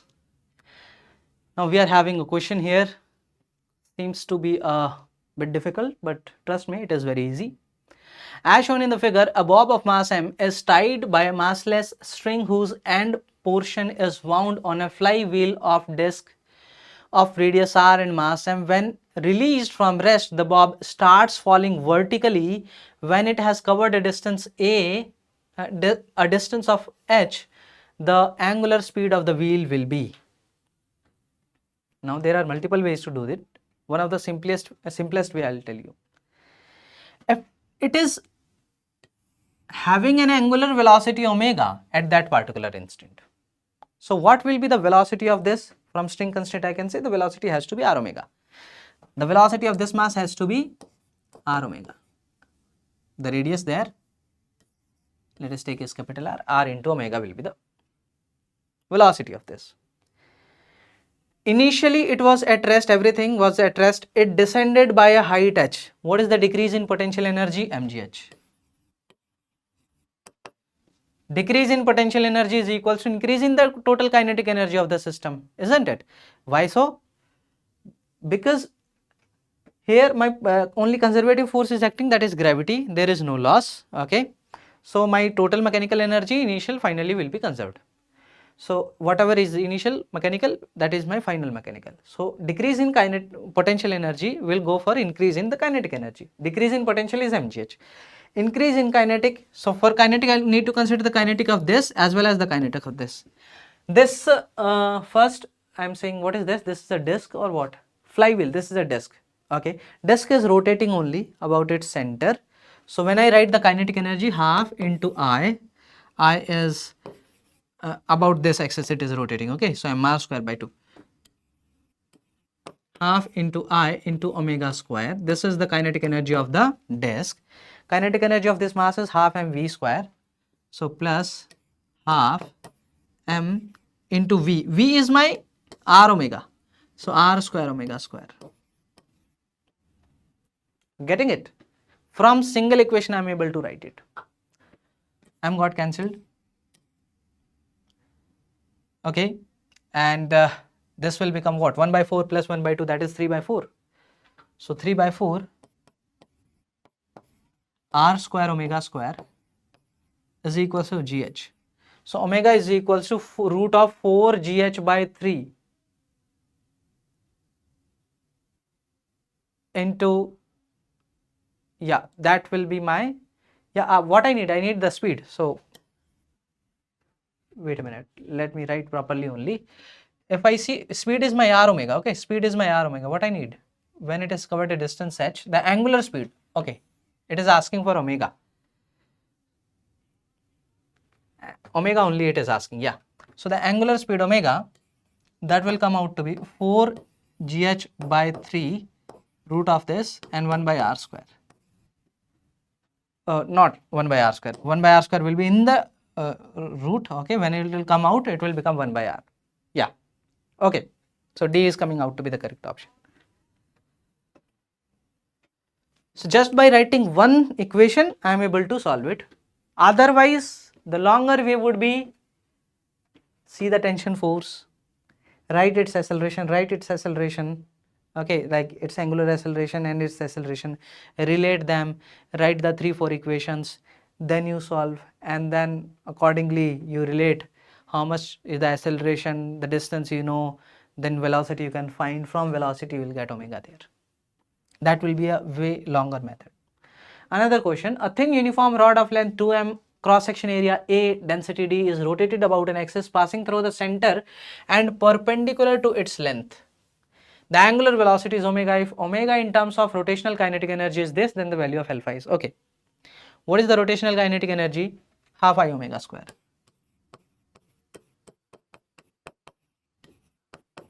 What is I? This is a rod and the axis is passing through the center perpendicular to it. So ml square by 12. So 1 by 2 into ml square by 12 into omega square. What is m? Mass is a density into the volume. So density I am considering, okay, density is given as d. So mass is density d into the volume. Volume is area into length. It is fine? Yeah. Into L square divided by 24 omega square, and this is my E.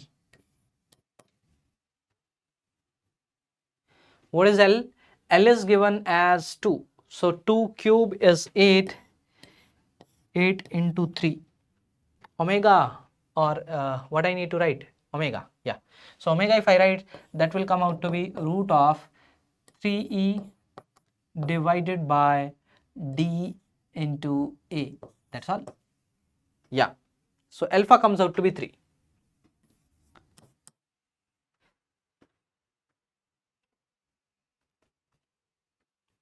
Just simple question, formula based question. Therefore, I am saying although this chapter is difficult, now there are many difficult things which can be asked from here, but NTA is not going to ask. Now let us take another question. We are having a pulley, disc shape. The string is wound on that. The block of mass m. Let us take the mass of this pulley is also m. hinged about the center. It is released now. This is of disc shape, radius is r, okay, and now I am saying it is moving with some acceleration a, or let us change some things. Can we make a change? Let us take two masses instead of one mass. Let us take two mass. Let us take this is my another mass. This is m1, this is m2, okay, and let us take this is my capital M. Here this is capital M.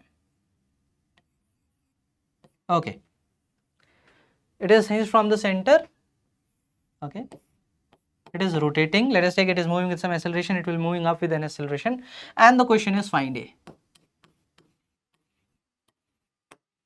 Now this is not a laws of motion question. This disc is rotating, it is rotating. Rotating means this surface is not smooth. Here this tension will be different. Let us take this is T2, this is T1. These two tensions T1 and T2 will not be same. You may say, sir, this is same thread, the tension should be same. No, here friction is there, okay. So T1, T2 will be different. If it is rotating with an angular acceleration alpha, the tangential acceleration is r alpha, so r alpha has to be equal to A. String length cannot change. For pulley, for this pulley, this disc, if I write about the center, this is T1, this is T2, total torque is equals to T1 into R minus T2 into R. So T1 minus T2 into R is equals to I alpha, moment of inertia about this, mr square by 2.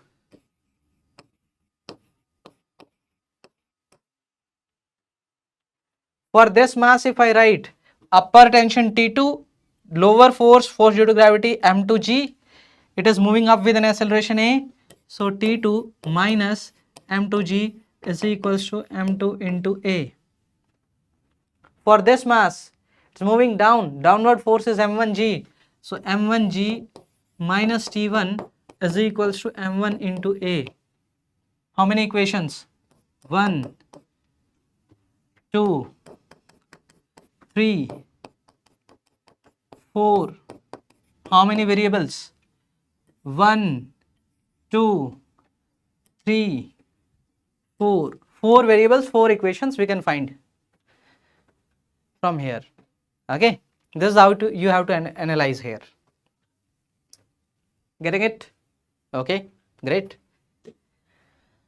Now let us discuss about constraint motion of a rotating rigid body. Sometimes we have like disc which are connected by a rope or a chain. So if I say let us take a bigger and a smaller one. Okay, let us take these two discs are there or rings are there and they are connected by a rope.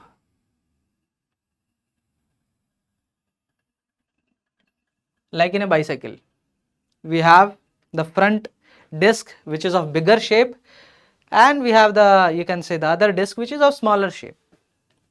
Now in this, what will be same? Their angular velocity will be same, or what will be same here? That we need to understand. Sometimes we think like omega should be same here, isn't it? No, may not be. See, let us take this is rotating with omega 1, this is rotating with omega 2. The thread is not slipping. The velocity here v1 and here the velocity of the thread is v2. So I'll say v1 has to be equal to v2 because the thread is not slipping. The thread cannot extend, or my chain, the bicycle chain, that cannot extend or compress. So these two velocities has to say same. What is v1? v1 is, what is radius here, r1 into omega 1, and this is equals to r2 into omega 2. Okay, here omega 1 and omega 2 are not coming to be same, they are coming to be different. Getting it? Okay, let us discuss a question on this. In the figure shown, two wheels P and Q are connected by a belt. The radius of P is 3 times the radius of Q. This is 3r, that is r. In case of same rotational kinetic energy, the rotational kinetic energy is given as same. The ratio of rotational inertias I1 by I2 is. Now kinetic energy is same, so this is 1, I am saying this is 2, yeah, this is 1 only. Let us read again, P and Q, yeah, so this is 1 and that is 2, okay. So energy, rotational energy of first one, K1 rotational is equals to K2 rotational. This is given to us. What is K1 rotational? Half I1 omega 1 square is equals to half I2 omega 2 square. This we know. Now the same thing, this point will have same velocity as this point. So V1, that is 3r into omega 1 is equals to r into omega 2. From here we are getting I1 by I2 as root of, not root, that is omega 2 square divided by omega 1 square. This is my I1 by I2, isn't it? Yeah. So omega 2 by omega 1 is 3. Omega 2 by omega 1 is 3. So this comes out to be 3 square, which is 9. So this is x is to 1, x comes out to be 9. Yeah, okay. Got the relation? Fine. Now, acceleration and velocity of any point on a rigid body. So when I am saying that a rigid body is there, so rigid body will have translational motion, it may have, or pure rotational, or it can have combination of translational and rotational. So let us take combination of translational and rotational is there, a rigid body is there, this is the center of mass. Let us take the center of mass is having some velocity VCM and it is rotating with some angular velocity about center omega. Now in this case, if you ask, like I am saying here, a point is there here, find the velocity of this. So what you will say? It will have two effects. One is the translational effect, another is the rotational effect. Okay, so about center of mass it is rotating with angular velocity omega. Okay, let us take like this. I will say one velocity will be like this in this direction r omega. About center of mass it is rotating. Another velocity, this is velocity with respect to center of mass. So with respect to ground means at the velocity of center of mass. So this is velocity of center of mass. A resultant of these two will give me the velocity of this point. Same thing for acceleration. When I am saying that center of mass is having some acceleration ACM, a point, you can say this is rotating with angular velocity omega and angular acceleration alpha. This point will be having, with respect to center of mass, it is moving in circle. So one centripetal acceleration, how much is that? Omega square r. One tangential acceleration, how much is that? R alpha perpendicular. These are acceleration with respect to center of mass because it was moving with respect to center of mass, plus the acceleration of center of mass, ACM. And the resultant of these three will give me the acceleration here. This will give me the velocity here. It seems a bit difficult if you are not understanding as of now. Don't worry, when we will go for rolling, then you will understand here. Okay, so now we are going to discuss that. So rolling motion of rigid bodies. Which bodies can roll? Circular shape or spherical shape. It may be a solid cylinder, it can be a hollow cylinder, it can be a ring, a disc, solid sphere, a hollow sphere. These type of shapes can roll. So let us take One of that is rolling. Rolling means the center is moving forward with some velocity. Let us take this as Vc, and it is rotating about center with an angular velocity omega. Okay. Now, when we say pure rolling means there is no slipping of the wheel. Have you seen sometimes the wheel of the car is stuck in the mud and the wheel is slipping? When the wheel is slipping, what happens? There is relative motion between the point, relative motion at the point between the wheel and the point, you can say, and the ground. Okay, so there is relative motion between the ground and the point that is in contact with the ground. So there a relative motion is there in the case when there is slipping. If the slipping is not there, this point P will have a velocity 0 at that particular instant. It's not that the wheel will stuck there, no. It will have 0 velocity. It will not move back or forward when it is contact with this ground. Otherwise, there will be slipping. Okay. So if I write the velocity of this point P, which two components? You will say one, it is rotating with respect to center with omega, so it will have r omega in this direction, and this is with respect to center, so plus the velocity of center, this is Vc, so velocity at P will be sum of these two, okay, Vc and r omega, and because we know Vp is 0, so I can say Vc is equals to r omega, then only it is 0. So this is the condition for pure rolling.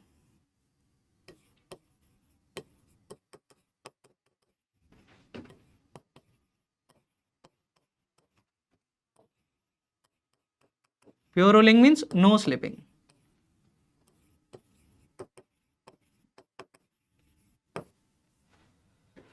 Okay, so V is equals to r omega. Now, if I ask you velocities of different point, let us take, if I ask you, tell me the velocity of this point on the top. It is pure rolling. So, about the center, its velocity is r omega plus the velocity of center plus Vc. So, this will become twice of the velocity of center. If I ask you what is the velocity of this point, so with respect to center moving in circle, so this here r omega, which is Vc only, and plus velocity of Vc, resultant when you take these two are perpendicular, this is root 2 into velocity of c. Similarly, about of this point, this is r omega, this is Vc, resultant will give us root 2 Vc, and if any other point is there, you accordingly you can find. Getting it? Okay. Now, if I ask you the relation between acceleration of center and angular acceleration, differentiate this equation. If you differentiate this equation, Vc differentiation will become Ac, this r is constant, omega differentiation will become r alpha. So, Ac is equals to r alpha for pure rolling. Again, I will say this is for pure rolling.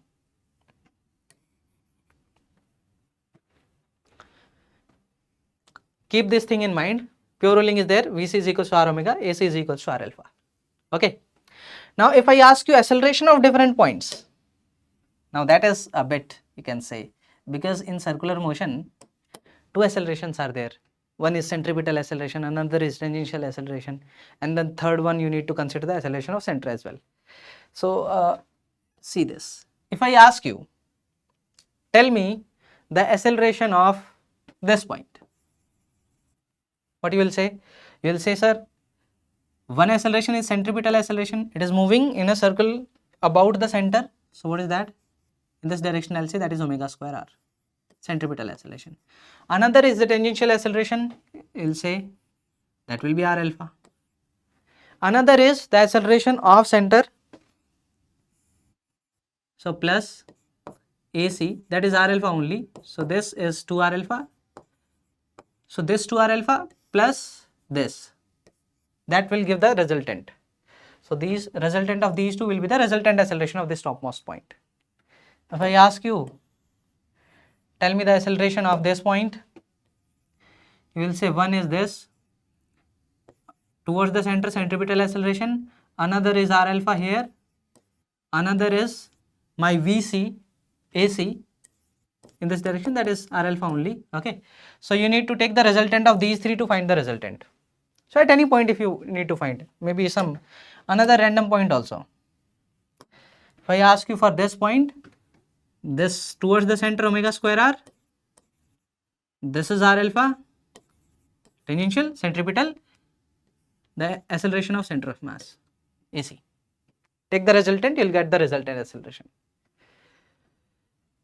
I hope this concept is clear to you.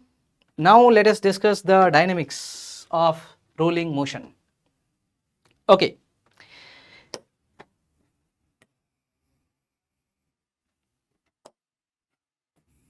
Let us take, I am applying a force at the center F.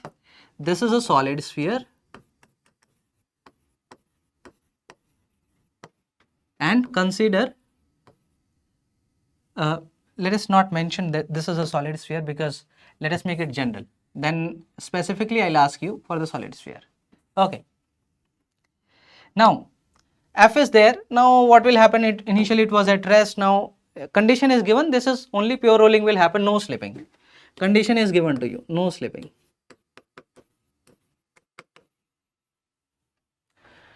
Now you find different things. Maybe I'll ask you what is the angular acceleration, how much is the friction force, and how much is other things like that. So what you can do in such particular cases is, if you see how many forces are acting on this. One force is force due to mg, gravity, that is mg. Another is the normal. Another is the frictional force in this direction, F. Okay. Now in this case, if you see, we can write tau is equals phi alpha equation about the center. We can write that. Okay. But then friction will come in the picture, but I don't know how much is the frictional force because that is static in nature. So I can write about this point. This is also inertial point. Okay. So about this point, if I talk about this, one force is friction, the torque due to that is 0. Another force normal, the torque due to that is 0. Mg is acting along that, so torque due to mg is coming out to be 0 because that is along that. Only torque will be due to F, so that torque is equals to, I am writing torque is equals to I alpha. So it will become F into R, this is my I alpha, and alpha comes out to be Fr by I. And if I write the acceleration of center of mass, this is R alpha as pure rolling is given. So this will come out to be F by I into my R square. Okay. And if I ask you how much is the friction force, then you can apply translational motion. You can see the translational motion in the horizontal direction. So in the towards the right F force is there, towards the left F is there, small f, the friction force. F minus F is there. This is mass into ACM. You can write. ACM you already got. So from there you can find F. Okay. This is how you can analyze it.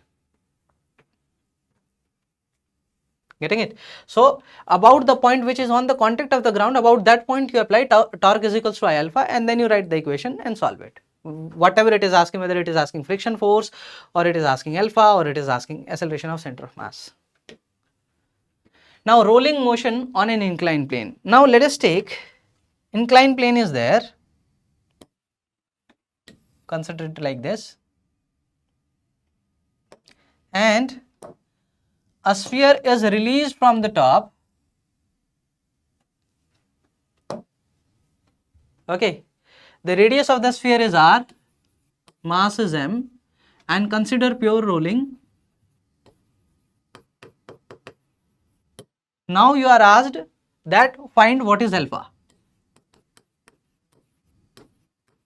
Angular acceleration of the sphere or the acceleration of the center. Anything.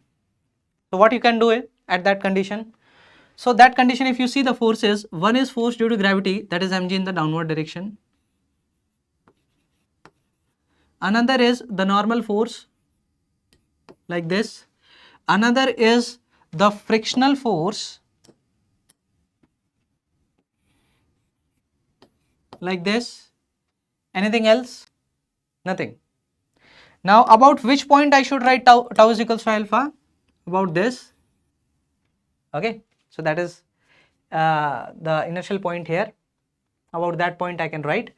So if I see about this point, how much is the total torque? So mg is downward. Now one more thing, let me tell you.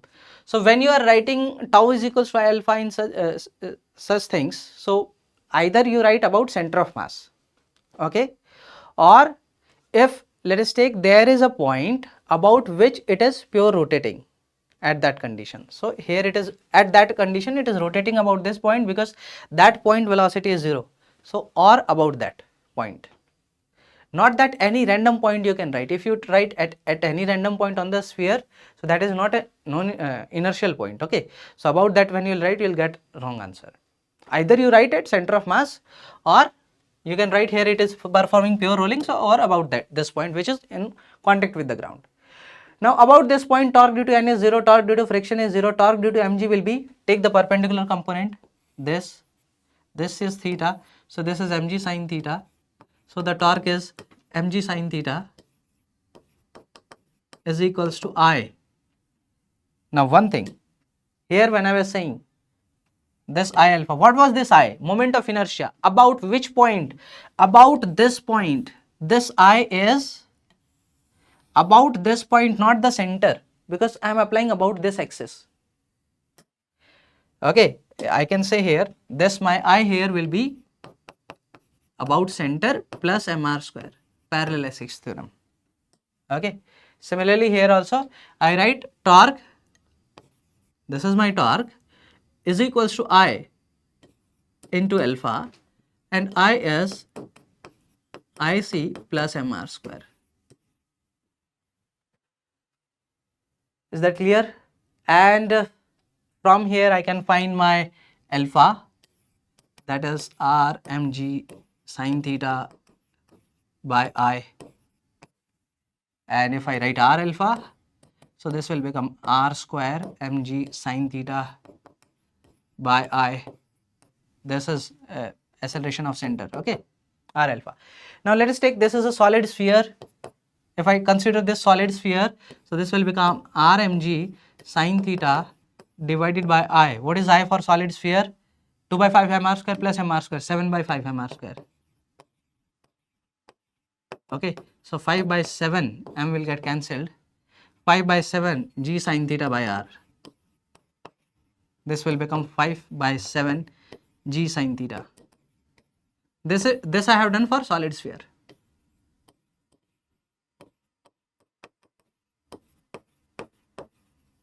If let us take it as a hollow sphere, you may write the moment of inertia for hollow sphere here, and if it is, let us take ring or disc, so accordingly you can put and get it. I hope that point is clear. Now rolling on a moving plank, let us take a plank is there and this plank is moving. A plank is there and this plank is moving with some velocity v plank, and we are having a circular object, maybe a sphere or cylinder, which is rolling on this.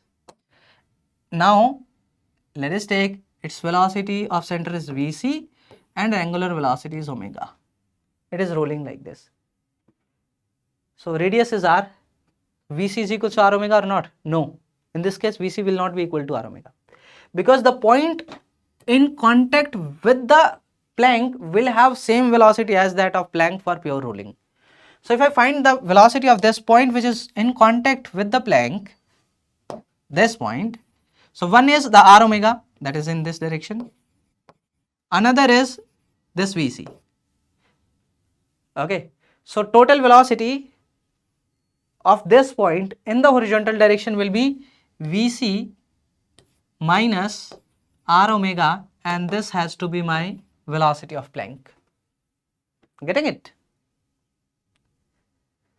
This point should have same velocity as that of plank for no slipping. Therefore, the velocity of this point will become r omega about the center of mass, Vc of the center of mass. So it will become Vc minus r omega is equals to my Vp. And if I differentiate it, I can get the acceleration relation also. So it will become acceleration of center minus r alpha. This is equals to acceleration of Planck. Not much complicated question will be asked. Okay, and I don't think that movable Planck will be asked in mains, but at least you understand how we relate the accelerations and the velocities. Now, kinetic energy of rolling. Now, this motion has two things. One is the translational motion is there. Another is the rotational motion is there. It is rotating with omega. It is translating with velocity of center of mass. The center is translating, and about center it is rotating with angular velocity omega. So when I write kinetic energy, I'll say kinetic energy is sum of the two, the rotational kinetic energy plus the translational kinetic energy. What is rotational kinetic energy? It is rotating about center of mass. Okay, so I'll say here half IC into omega square plus it is translating with velocity of center of mass. The center of mass is translating, so half into m into Vc square. And for pure rolling,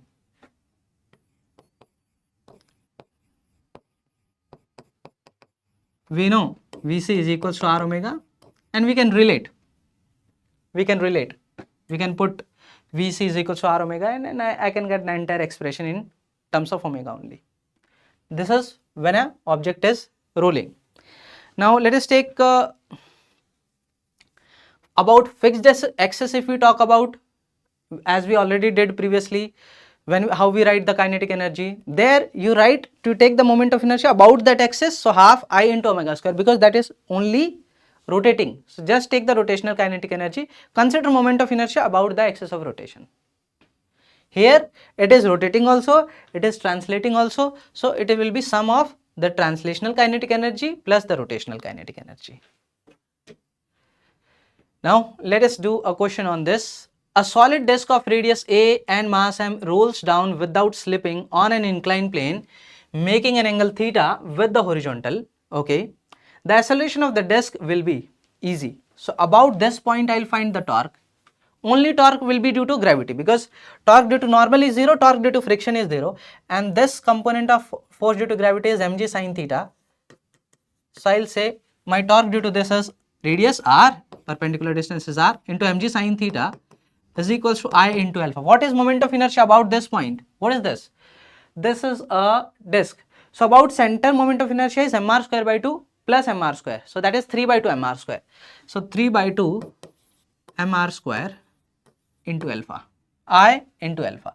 R got cancelled. I got R alpha as 2, m is getting cancelled, 2g sin theta by 3r by 3. Okay, R alpha is 2g sin theta by 3. We need acceleration of the disk, means center of the disk only. This is my acceleration of center. For pure rolling, AC is equals to R alpha. So this becomes 2 by 3g sin theta. So B comes out to be 3.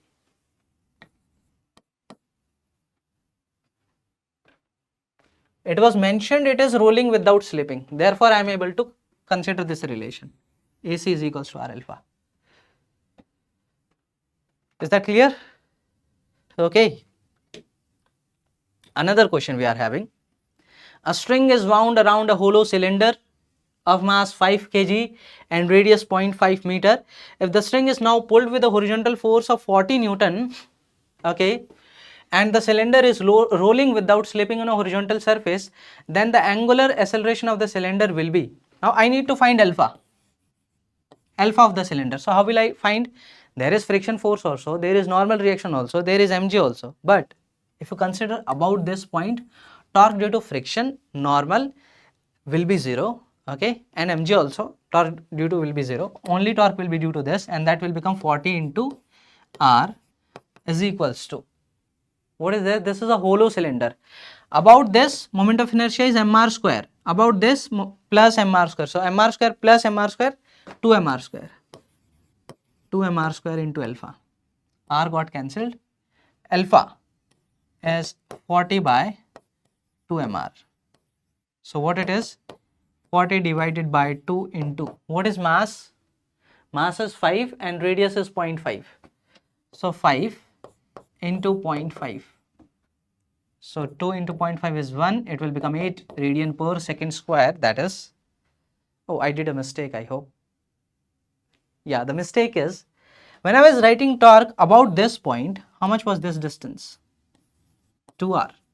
So this is 40 into 2r. Yeah, 40 into 2r. Into 2, into 2, into 2. This comes out to be 16 radian per second square. B option. Okay. Getting it? Not that difficult. Another question. A disk of radius r, mass m is rolling horizontally without slipping. It then moves up on an inclined, smooth inclined, moves up an inclined smooth surface. Okay. This is moving up an inclined smooth surface as shown in the figure. The maximum height the disk can go up the incline is. Okay. Now, what is happening is, this disk is there, it is rolling, it is having, initially it is rolling, okay, without slipping. There is no slipping, having some kinetic energy. It will try to move up. When it will try to move up, the surface here it is mentioned is smooth. So the surface is smooth, okay. Friction is not there. Mg is there. Normal force is there. Friction is not there. So if you see omega, the angular velocity will remain the same. Angular velocity will not decrease. Angular velocity will remain the same. Okay. About center, if you see the torque, torque due to normal is 0, torque due to mg is 0, friction is not there anyways. Okay. So the torque is 0. It means omega will remain the same. It is going up, it will slow. Which thing will slow? Omega will remain same. The translational velocity will become 0 at maximum height. Omega will remain the same. So if now I am conserving the mechanical energy, okay, I am conserving the mechanical energy, there is no you can say friction or any other dissipative force. So initial mechanical energy is the kinetic energy. It is rolling with velocity v and it is a disk. So kinetic energy will be half m v square plus, this is translational, plus rotational, half I about center, so mr square by 2 into omega square. R square, v is equals to r omega, so this is v square only. This part is v square is equals to, finally when it reaches the maximum height, there potential energy is mgh plus kinetic energy is only the rotational kinetic energy, and which is this half I omega square, half into I m by 2 into r square omega square. Is that point clear? This rotational kinetic energy is getting cancelled, okay, and from here I can say this mgh comes out to be mv square by 2, h comes out to be v square by 2g, v square by 2g, that is C option. Here this concept that omega will not decrease, that will remain same, was important to understand. Okay. Now angular momentum, let us discuss about angular momentum. We have discussed momentum. What is momentum? Momentum is mass into velocity. So we know momentum, that is p of a particle, that is mass into velocity. So the angular momentum of a particle about a point is defined as r cross the linear momentum. Let us take, here is a particle is having some velocity in this direction v, okay. So the position vector we will draw r, this is my r. Okay, so this is my r, and let us take this as angle theta. So if I write the magnitude of angular momentum L here, so that will become mvr sine theta. So the same thing as I discussed with torque. So either you can take r sine theta as the perpendicular component of r on v. So this is m v r perpendicular, or you can take the perpendicular component of v, that is v sine theta. So you can write this as m v perpendicular into r. This is how we write the angular momentum of a particle. Okay. Relation between torque and angular momentum. Now I wrote the angular momentum L of a particle as r cross p. Let us differentiate it. So dl by dt is equals to d by dt of r cross p. P is m into v. So and one by one I will differentiate it. I will write this as dr by dt cross p plus r into r cross dp by dt. Okay. What is this is dr by dt. What is dr by dt? Is my velocity. Dr by dt is my velocity. So v cross, what is p? P is my mass into velocity. So here we are getting v cross v. V cross v is 0. So this term is basically 0. And this term r cross dp by dt. What is dp by dt? That is my force. So this becomes r cross f. So basically torque is equals to dl by dt for a particle. We got it. Here I am saying angular momentum about a point. There may be question like angular momentum about a axis also sometimes. So when we are saying angular momentum about a axis, so we take the component of angular momentum about that axis, along that axis. So that is the angular momentum of a particle about that axis. For that we can take r perpendicular as the perpendicular distance from that axis. Okay. Now let us discuss questions from this. A body of mass 5 kg is moving. Now one more thing here I forgot to mention. We got torque is equals to dl by dt. If torque is equals to 0, about a point, the angular momentum about that point will remain same. Okay. So from here, remember it, if tau is equals to 0, L will be constant. Angular momentum will not change, that will remain constant. Okay. A body of mass 5 kg moving with a uniform speed 3√2 meter per second in xy plane along line y is equals to x plus 4, the angular momentum of the particle about origin will be. Okay. So this is the line, y is equals to x plus 4, y is equals to mx plus, intercept is plus 4, slope is 1. This is the line, the particle is moving on this. I need the angular momentum of the particle about origin, about this point. The particle is moving along this with a speed of 3√2 meter per second. Now, is there any external torque about this point on this particle? No. So the angular momentum of this particle will remain the same? Yes. I can find angular momentum at any point on this line, it will remain the same? Yes, that will remain the same. Okay. So about this point I am saying what is the angular momentum? What I can do is, my angular momentum mvr sine theta, I wrote that is mv perpendicular into r or m into r perpendicular into v, anything. So what I am doing is, this r I know, I'll take v perpendicular, this horizontal component. This angle slope is 45 degree. 3√2 cos 45 is 3 meter per second. So r perpendicular is my 3 meter per second.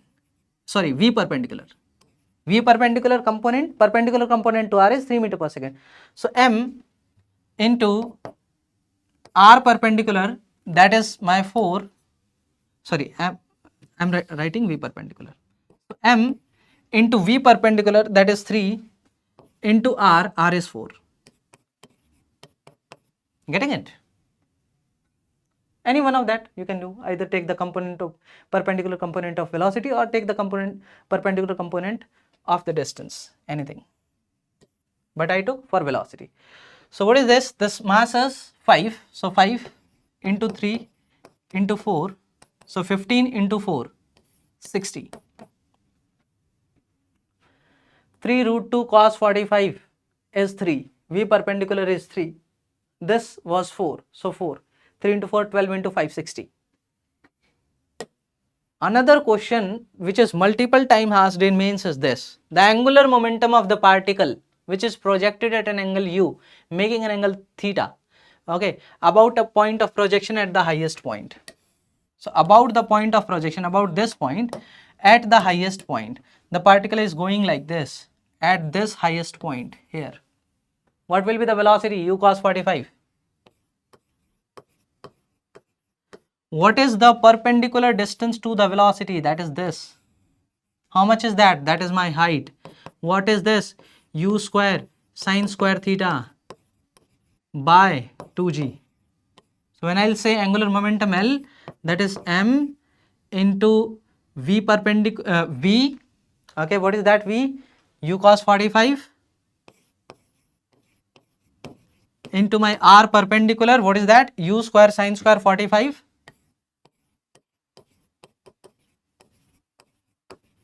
by 2g.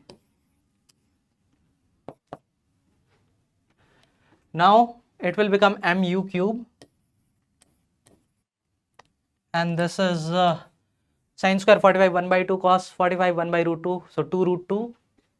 So by this is 2 into 2 root 2. What is that? 4 root 2 into g. And root 2 here is in the numerator, so I'll multiply it with root 2. So 4 into 2, 8. So this x will come out to be 8.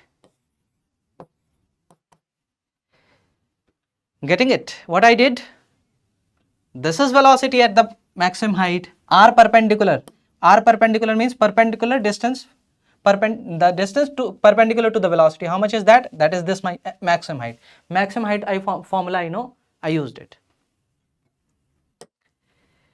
Okay, torque and angular momentum for a system of particles. Now, for one particle we discussed the angular momentum and the torque relation. What was that? We discussed that torque is equals to dl by dt. This we discussed.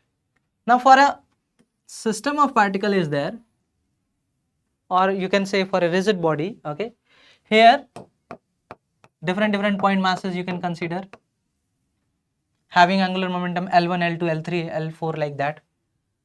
Okay, so if I write torque, that will be total angular momentum. What is that? L1 plus L2 plus L3 till Ln.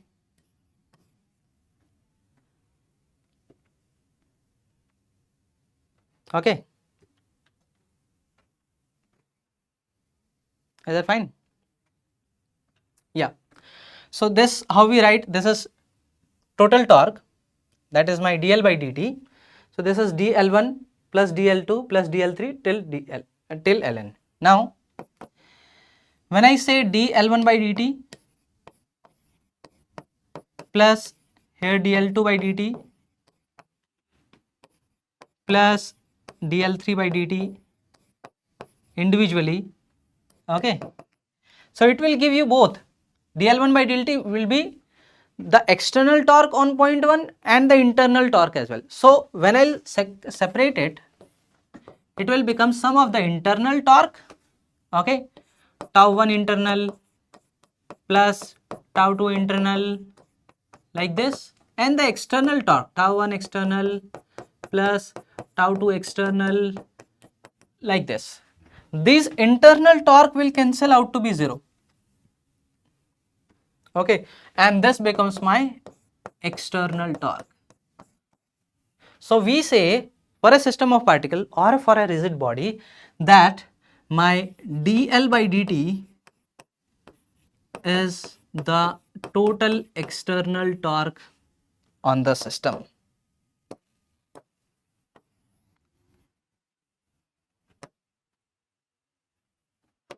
Okay, that is my total external torque. Rate of change of angular momentum is equals to total external torque that is there on the body.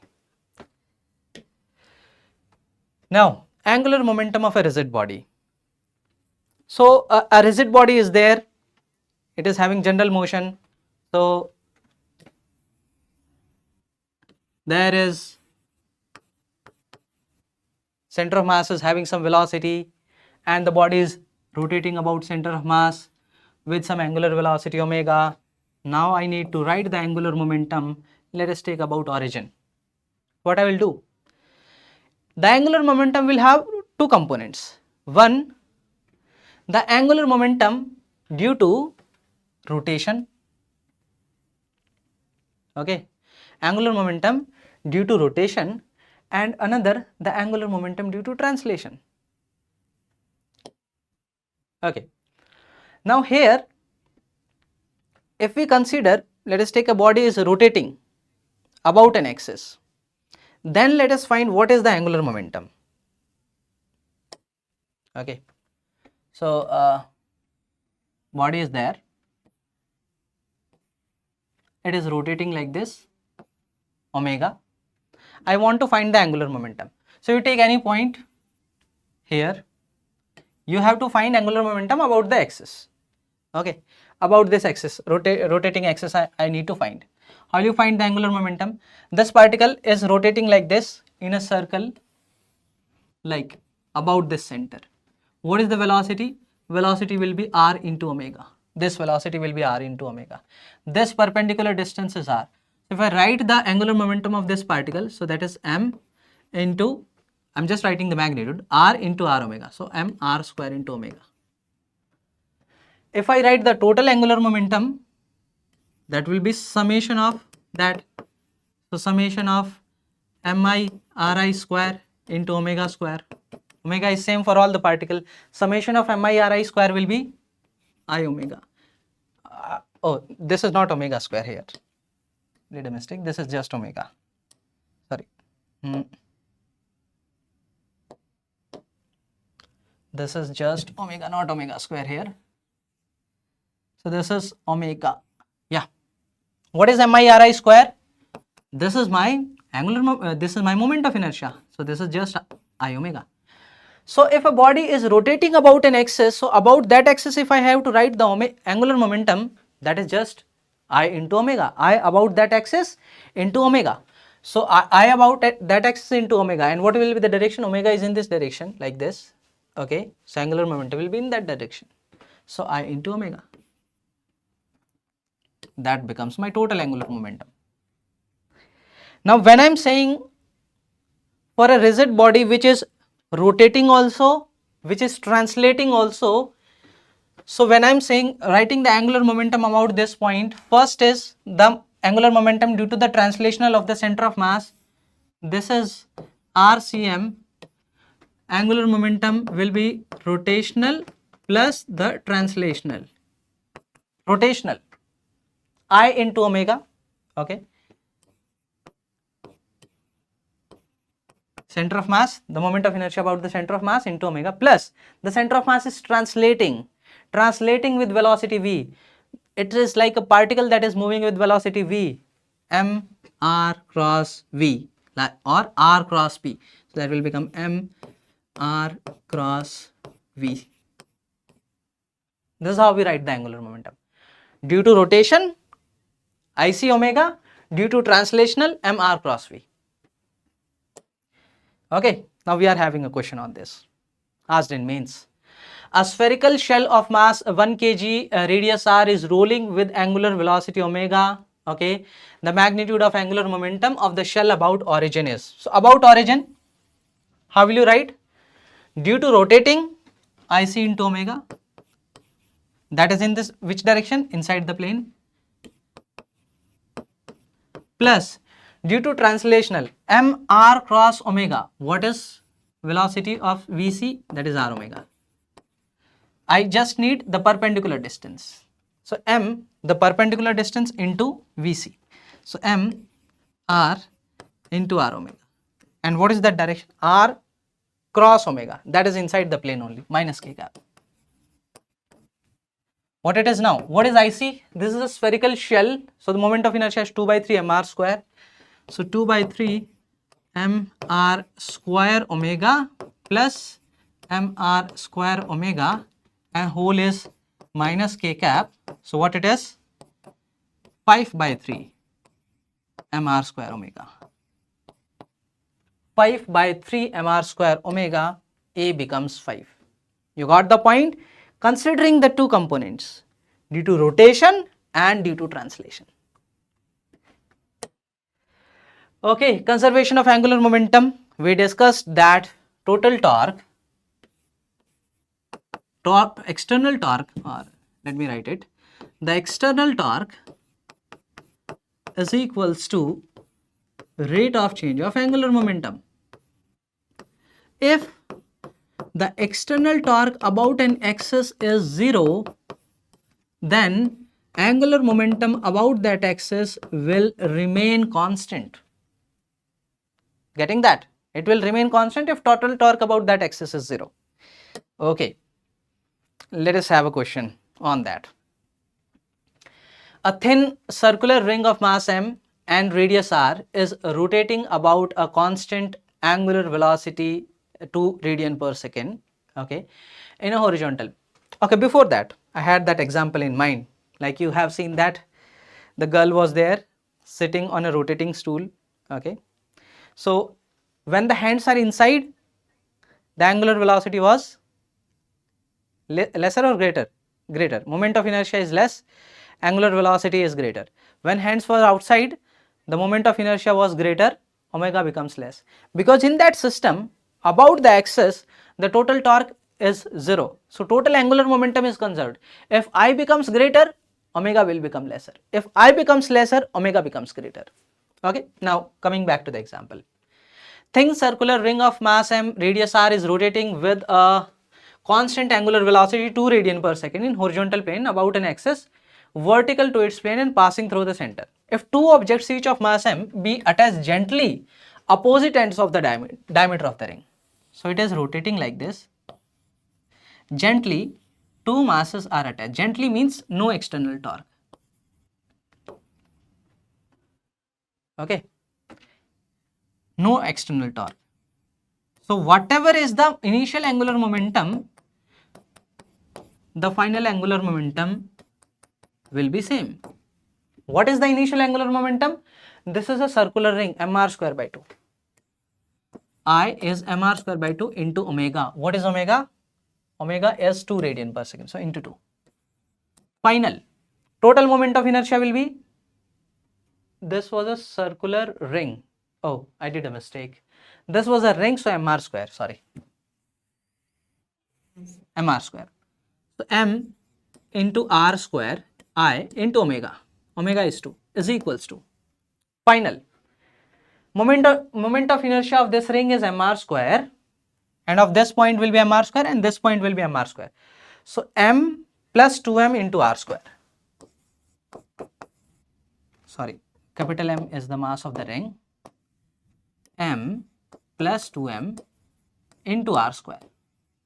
Okay, r square got cancelled. This was I into omega final. Omega final is there. So from there I got my omega final to be 2 into m divided by m plus 2m. Getting it?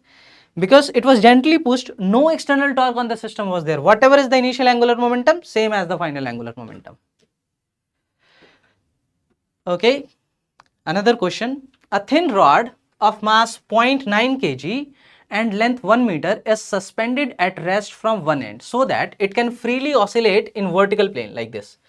The particle of mass 0.1, here the particle is there. You are not able to see that? Okay, it might not be visible. Anyways, so the particle is here, it is striking this other end, 0.1 kg with velocity 80 meter per second. How it will go? Okay, anyways. Straight line with a velocity 8 meter per second hits the rod at its bottom point and sticks to it.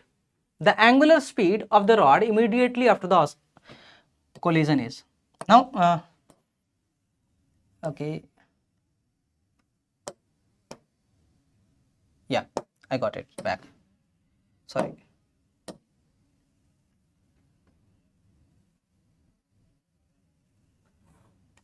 Yeah, I got it back now.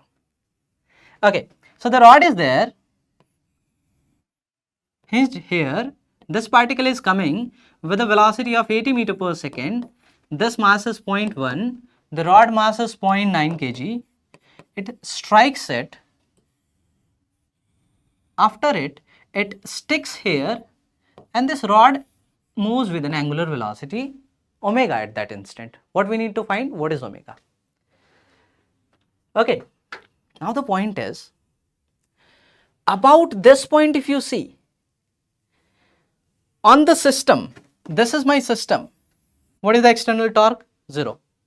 So about this point, the external torque is 0, not about any other point. Why so? Because here there will be some hinge force also. So about this point, the external torque is 0 of the system. So about that point, my angular momentum will be conserved. So about this point, if I write the angular momentum initially, that is due to the motion of the particle only. How much is that? M, mass of the particle 0.1, into V, that is 80, into the length of this rod, that is 1, mvr, is equals to my final angular momentum. Finally, this whole system is moving with omega. What is the moment of inertia of the rod? If I write, that is ml square by 12, m is 0.9, m into L square 1 square by ml square by 3, sorry. For this is a rod, about one end moment of inertia is ml square by 3. So ml square by 3 plus, for particle also, m into L square, because particle is just at the other end. So m 0.1 m into L square, so 1 square. This is the total moment of inertia into omega. Okay, 0.1, this decimal I am cancelling, this decimal I am cancelling, this will become 3, this will become 80 is equals to 3 plus 1, 4 into omega. Omega comes out to be 20 radian per second. Okay, so the angular speed comes out to be 20 radian per second. Whatever is the initial angular momentum, that is our final angular momentum. Conserve that, you'll get the answer. Okay, now angular impulse. Impulse we had discussed previously, but that was not angular impulse, that was just impulse, and we discussed impulse is equal, was coming out to be equal to the change in momentum. That was integration of f dot dt. Impulse was integration of f dot dt. Angular impulse is r cross, integration of that. Okay, I'll come to that anyways. Okay, and that is equals to my change in angular momentum. Now if I say total external torque, what is that? dl by dt. Okay, so what is dl? That is tau dt. Integrate it. This becomes my impulse or my angular impulse.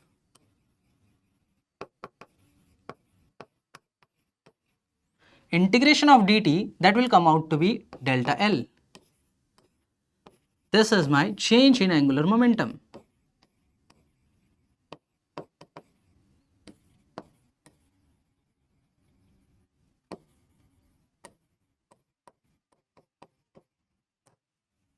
Getting it? So the same thing, there we had this integration of f dot dt, and this was coming out to be delta p. So just do r cross delta p, that will become my L, and that will become my integration of tau dt. So it's the same thing. So my change in angular momentum is equals to angular impulse. So about a point, the angular impulse will be equals to change in angular momentum about that point or about that axis. That is clear? Okay. So not much questions are asked from this, only just a few simple things are asked. So let us take an example of this. A uniform rod AB of mass 2 kg and length 30 centimeter at rest on smooth horizontal surface, an impulse of 0.2 Newton second is applied at end B. The time taken by rod to turn through an angle throw at right angle will be pi by x. We need to find the value of x. So this is a rod, okay, 2 kg, L is 30, M is 2 kg. Impulse is applied at end B. Let us take this is A, this is B, and impulse is given here. This is not angular impulse, this is impulse. I need to find that 0.2 Newton second. Okay. The time taken by rod to turn through right angle means I just need how much time it will take to rotate by 90 degree, pi by 2. Okay, turn through by right angle. So how to find that? So I just need how much will be omega. Okay, how much will be omega after striking this. So about center of mass, if I see how much is the angular impulse, angular impulse will be 0.2. And wait a minute, when I am saying angular impulse, so what I am writing, my impulse into r. Okay, so angular impulse J, that is basically r cross the impulse I. But don't go into much detail of this, because for mains it's not that much, this topic is not asked in that much detail. Therefore I am saying, just here you see this my angular impulse, this is equals to the perpendicular distance into the impulse. So this perpendicular distance is about center is L by 2. Okay, so L by 2 into the impulse, that is 0.2. This is equals to my change in angular momentum. Change in angular momentum means I into omega. What is I? About center ml square by 12 into omega. This is L by 2 into 0.2. 1 L got cancelled. Okay. Yeah. This will become 0.1. So 0.1 is equals to, what is mass? Mass is 2 kg. So 2 into what is length? 30 centimeter, 0.3 divided by 12 into omega. So what is omega from here? This is 6. Okay, 2 into 6. So this 0.1, this point will get cancelled. 3 into 2. So omega comes out to be 2. Omega comes out to be 2. Now I know got omega. It will be rotating. Center of mass will also be having some velocity. Okay, center of mass will be moving, but it will be rotating with an angular velocity, that is 2. I need time to turn by angle pi by 2. So omega t is equals to my theta. So time comes out to be theta by omega. This is pi by 2 by 2. This becomes pi by 4. Okay, so this x comes out to be 4. Let us check our calculations. L by 2 into 0.2 is equals to I, that is ml square by 12 into omega. This L got cancelled. 0.1. 0.1 is equals to m is 2 into 0.3 by 12. Point got cancelled. 6 into 2. Omega comes out to be 2. Okay. Omega is 2. This becomes pi by 4. X comes out to be 4. Perfect. So in mains, not very complicated things from impulse and momentum. Okay, simple things are asked. Impulse and angular momentum. Okay, so this was a lengthy discussion, because in this particular topic there are so many things to discuss. So therefore this video was a bit longer, but yes, we tried to cover each of the thing that is relevant for mains, and that is asked in mains, and that is expected, I'll say, in 2026. So I hope you all watched this video fully, and if you are till this end, make sure you comment you completed this video, and if you have any questions from whatever I discussed, put that in comments. We'll meet in the next video. Thank you all.